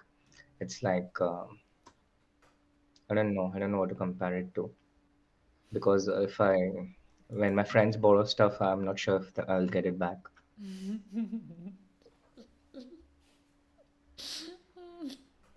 Painful experiences. I know. So it's not like giving stuff to your friends. No. Yeah, I give stuff not to my friends, my little cousins, and then I forget that I give them, and I'm asking them to give it back. No, but when you give stuff to little ones, you just don't get it back. No, never. You never get back, so never give it. Yeah. Some things in life you just give and it just goes away forever.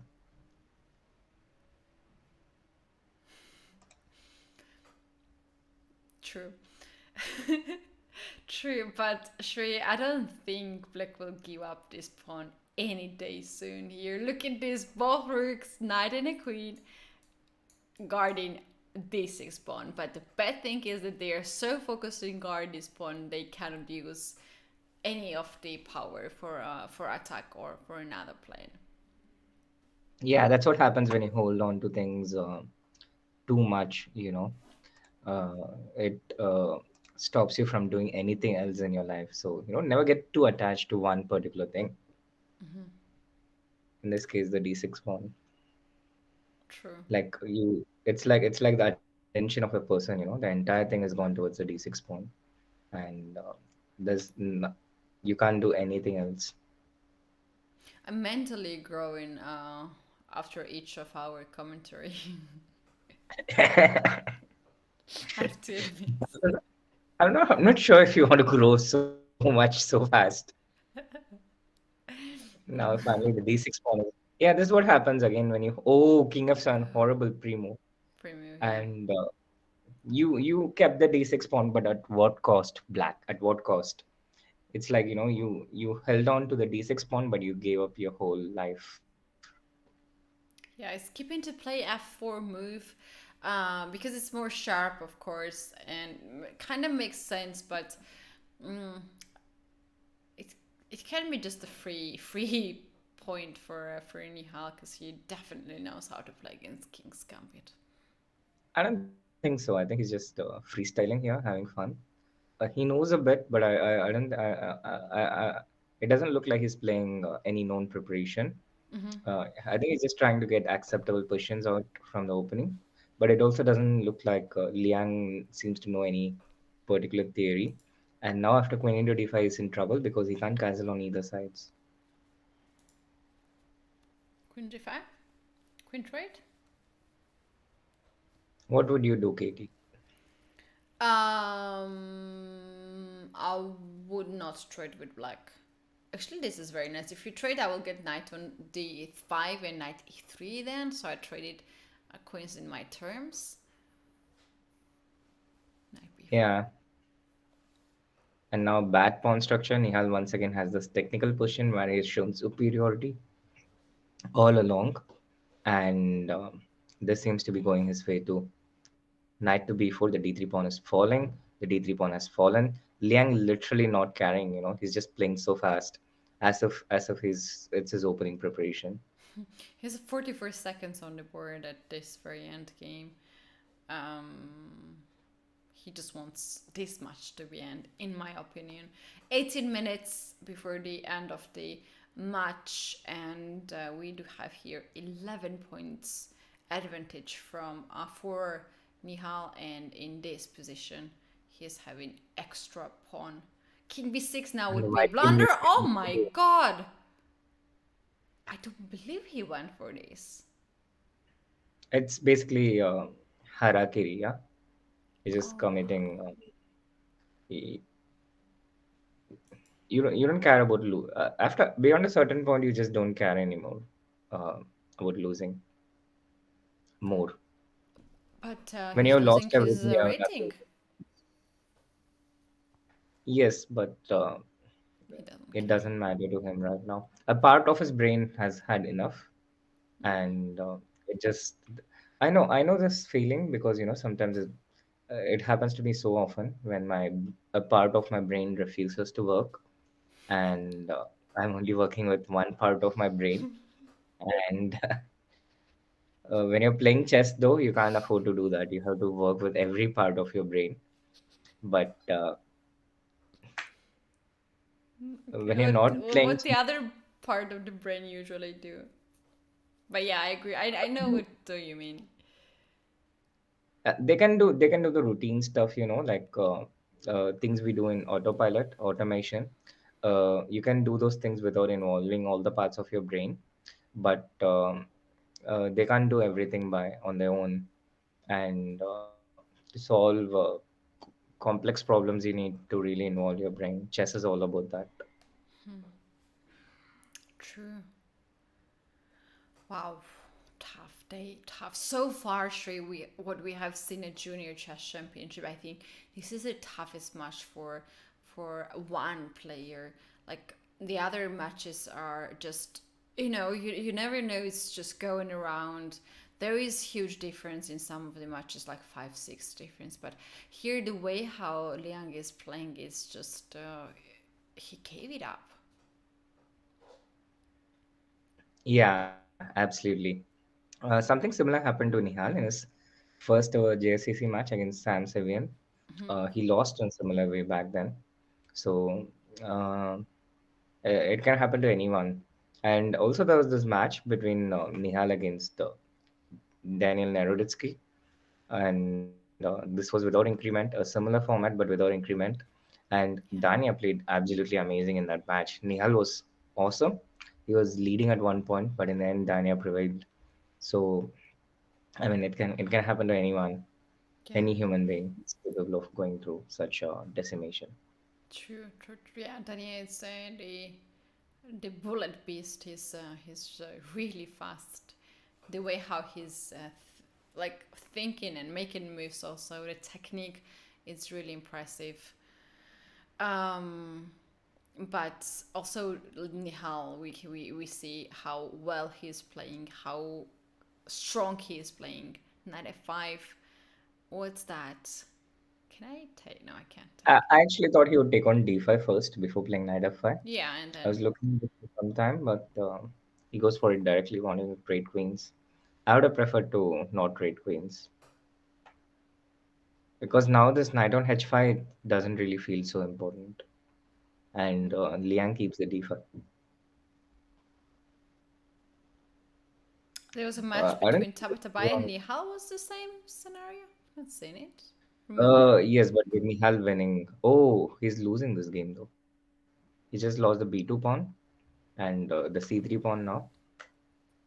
I I thought Black could have taken the c3 pawn too. I don't know why he went rook b7. Yeah, it was not. Rook H. Oh, rook h8. He missed knight f1. Oh my god. He instantly resigns. Katie, if you do these kind of blunders from such good positions, you're never gonna win. Yeah. He Wow, he would never do that in normal days. Rook Yeah, e5. Wow, this is not really his day. And we can see it last 14 minutes. He has to hold these 14 minutes. I think the things will not gonna change here in the match sense, the scores. But Shri, it's very important to score some few points in the end, so you will at least not feel very bad in the end of the match. yeah, but honestly, I don't see how you can feel worse from this point. But yeah, whenever we think that way, life always proves us wrong. When you think you have, it can't get worse. Life, okay. I'm getting a bit. I don't want to age you too much on this stream altogether. But Chad, here's an interesting question for you. How many Okay, good. points do you think Nihal will end up with at the end of this match? Do you think he can hit 25? Or do you think it will be more or less? We can have a poll. Will Nihal score more than 25, less than 25, or exactly 25? I think What do you think? less than 25. Oh no, 13 minutes. Less less than 25. So Nihal already has a score of 19, and we have just about 12 minutes to go. And I think Nihal will score more than 25 because, the way Liang has blended in so many games and how quickly he resigns. The game ends so fast. But Chad, what do you guys think? 22, 23, 23. Yeah. Did Nihal? Oh, okay. This Yeah, I is going to be a think it's draw. only you who thinks more than 25. Yeah, probably. But it's okay. It's okay. An exception. No, there are more. Yeah, I'm not the only one. There's always more.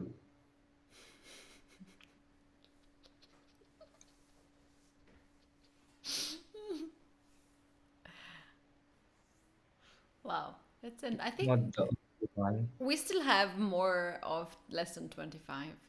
So this is it's gonna be a really long game, and I think it's gonna end in a draw. So this is not a good news for you, Shri. Let's wait for the game to get over before we count the result, Katie. Let's not count the eggs before they hatch. No, I don't believe here's something gonna happen in this game now. That's exactly when things happen, when we believe it the least. No. King G2, King F2. Okay, it's a draw now. It's a draw now, I guess. Maybe not. Maybe not. He's Why? Why? Oh no! resign now. Oh, Yeah. He just wow. resigns. He's blundering so easy moves, right? The checks and Yeah. Now we have the proper Queen's Gambit declined.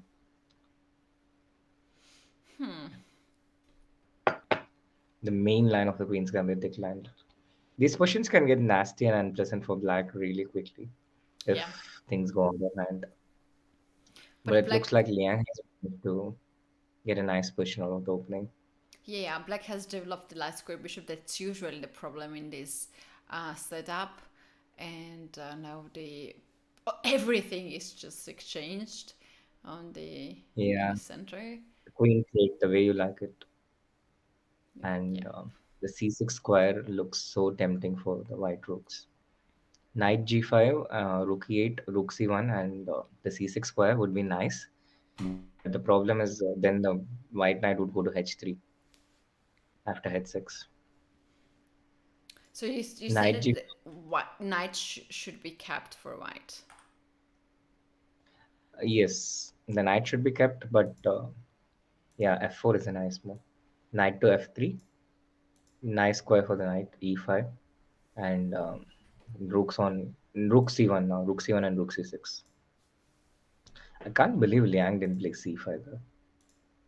But I can understand. I've lost so many games with Nihal in similar fashion.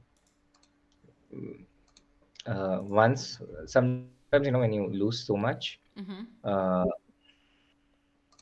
you just stop believing that you can win. And when you stop believing, you'll stop looking for possibilities that lead towards that. Yeah. I Tough. think it makes a lot of difference when even sometimes if you have an illusion that you have something under your control, when you have that hope, but when you get towards that point when you don't even believe that you have control, when you go into a state of hopelessness, then Yeah. you just you just stop living. Yeah. Happened. Yeah. True. D5 now. We have a comment here. The next game starts so fast, I have to go back to see what actually happened. It's true. There are players playing so fast. Sometimes I also miss the key points. Yeah, or you can just ignore the chess part and listen to the banter. Listen to the wise man. I don't know. Yeah, actually, What's the one in name of? Shri, that's your name.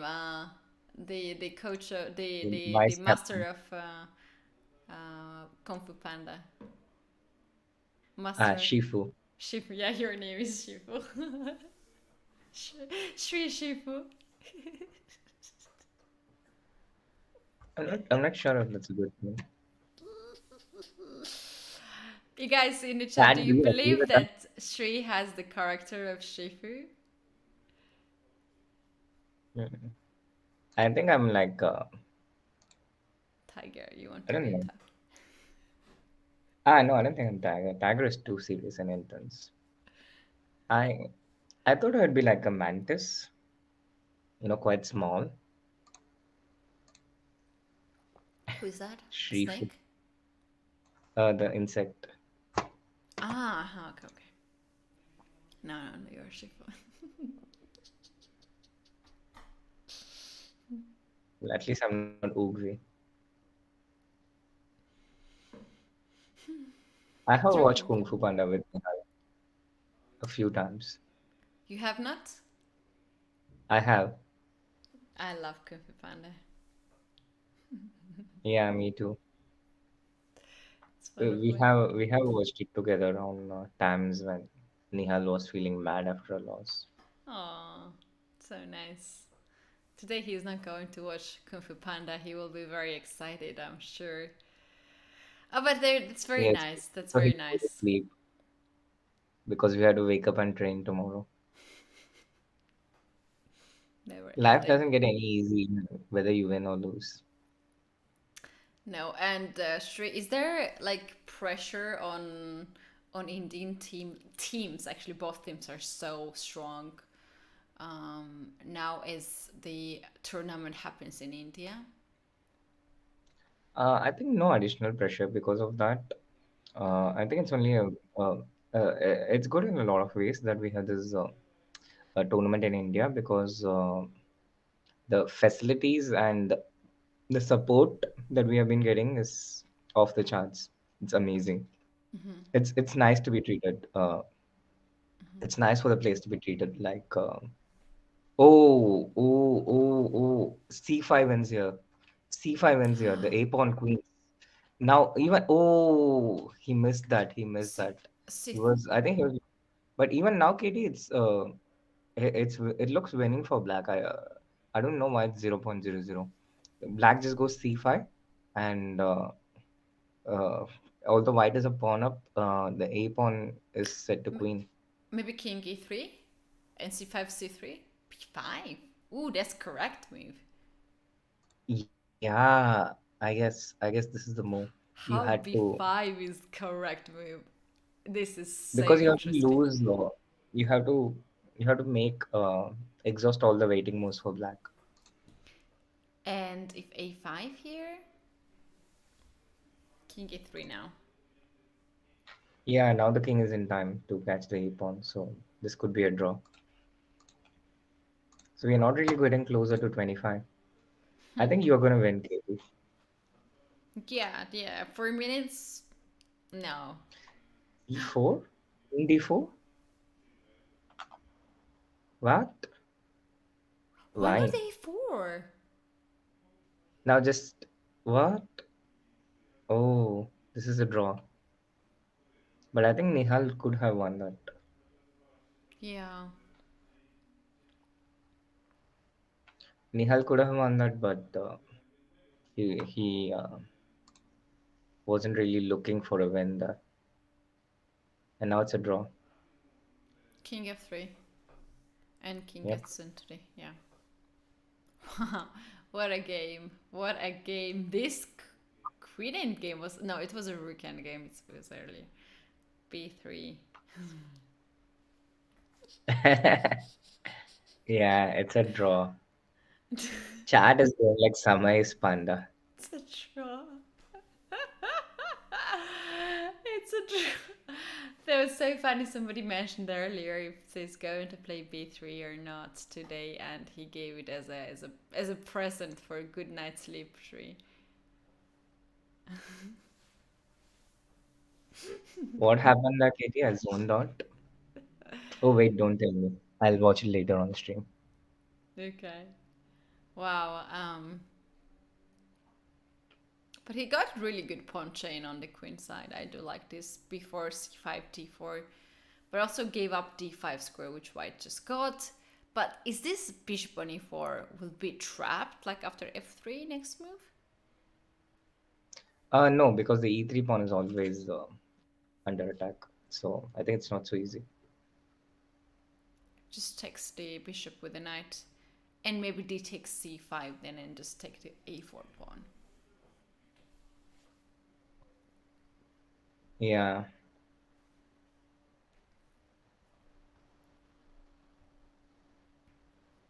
Queen h4, g3, the e4 pawn falls.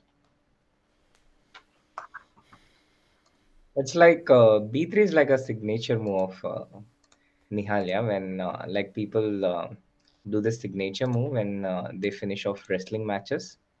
Oh, the game's ended so quickly. He just resigned. Believable. Another game. I think they are playing so fast. We might have another game now. 1 minute and 45 seconds.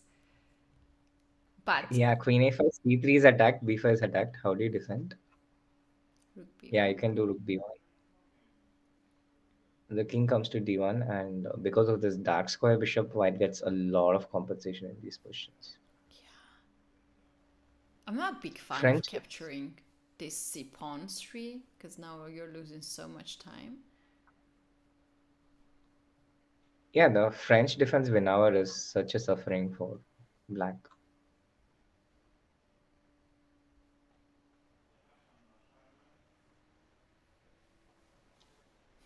Do you take with the knight? Do you take with Queen the pawn, d6 or do you then. take... Queen d6 check. Yeah, I think you have to take with the pawn. You have to cover the g5 squares. Queen d6 comes either way, but you have to kind of lose a pawn anyway, yeah? Because if you trade the queens, fg7 comes with a check. He decides to go for it. I see a lot of similarities between you and Nihal, Katie, the way you play chess. Thank you very much.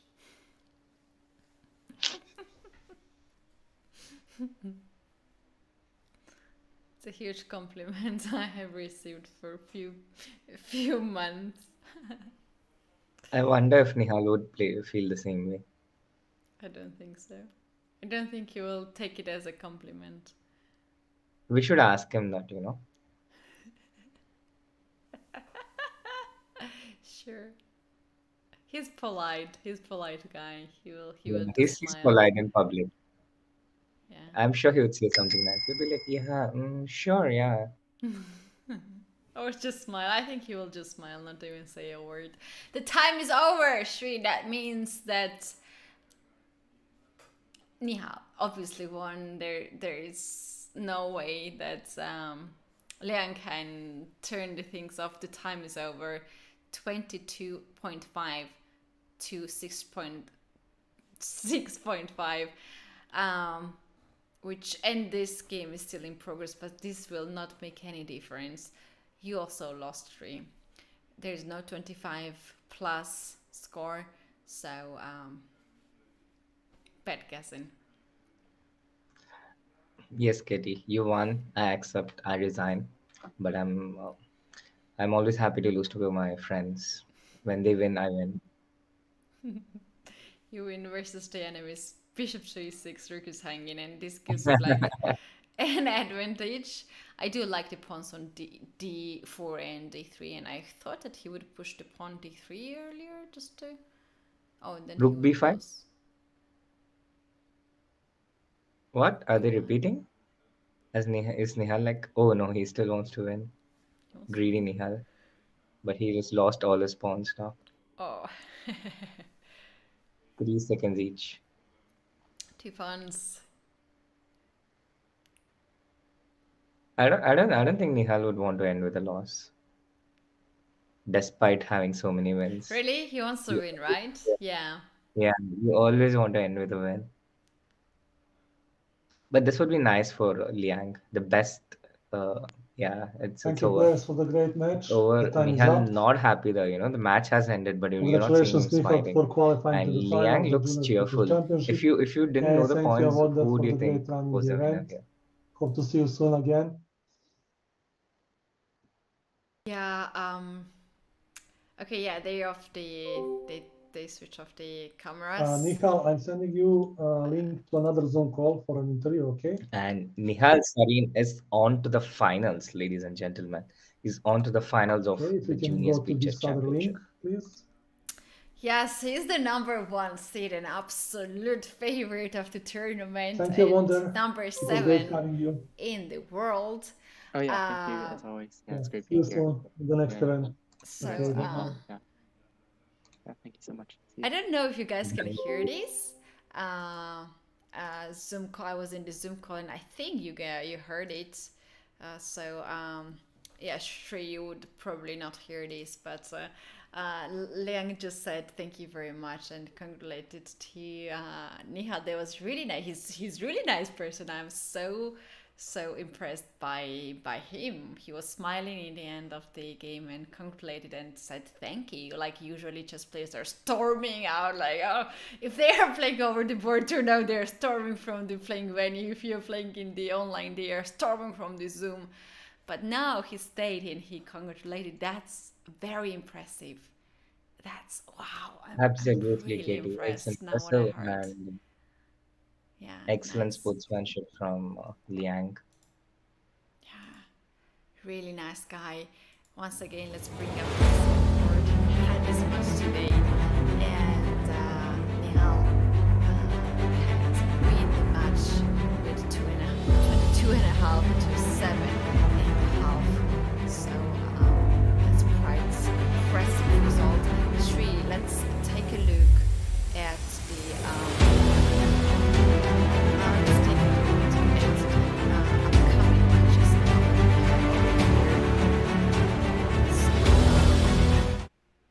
The winner of this match goes to the semifinals, and we'll wait for the winner of the match. He's actually through to the finals because one leg of the tree has been finished faster than the other leg. So Nihal is already through to the finals. It's his third win. He Oh, defeated yeah. Aronia Ghosh, he defeated Christopher Yu, and now he's defeated Liang Awender, and he's on to the finals. And meanwhile, in the other end of the bracket, Hans Niemann has advanced to the semi-final, and he will face the winner of the match between Arjun Erikazi and Muradli Mohammed on 16th. The match is set to take place on 16th. And if Arjun wins that, in which he's a favorite, he will face off against Hans Niemann in the semi-final, which is turning out to be an exciting rivalry. And there's a pretty good chance that it might be a final between Nihal and Arjun. Oh my god, that's something that I would love to see. Obviously, the match of two talented Indian players, two stars. I can't say rising stars; they're already raised, and rising stars. That's gonna be great for Indian viewers, but that's very tricky because I don't know who they will be supporting. That's so funny, Shri. They will be divided in two parts and everybody will be just confused. But that's the best scenario that everyone probably wants in our chat right now. So you guys congratulate those who were supporting to Nihal. If you were supporting to Liang, that's quite impressive person and a chess player, and he has a lot of things ahead of his. This is a junior championship and they have so much to come, and just to have this kind of approach and this kind of manners, he's gonna win big time just in his life, if not chess, in his life. He is really amazing person. I'm really impressed with what I have seen here, and we do know Nihal quite well, and he's also very nice and very talented player, and congratulations to him, Shri. There was a really impressive games from him. Absolutely, Katie. Really impressive performance by Nihal, but Liang also won everyone's hearts. What an amazing match we had today. It was an exciting match with so many lovely chess events, so many chess occasions, so many nice tactics, and such instructive strategic wins. Yeah, I agree. I totally enjoyed. It's really late for you, Shri. It's late time for you. You need to sleep and all the energy for tomorrow. The future is in your hands of the Indian players, as I understand. So we're gonna let you go, and you guys make sure you're joining us for another match. We are going to reunion once again for the match of Arjun and Muradli, and it's gonna start at the same time. So we're inviting you to the same place, not same time, not same day, With the but same the background. same time. Same background, more stories, and you guys make sure that you follow the channel if you are not, so you will get the information right away. And thank you very much for being with us all the time. There was a lot of fun, and thanks a lot, Sri, for being an awesome co-host. Thank you so much, Katie. People just throw away phrases like "as always, it's been a pleasure," but it's literally true with you. As always, it was a pleasure. It was a lovely commentating with you. Thank you so much, Sri. Bye bye, and see you soon.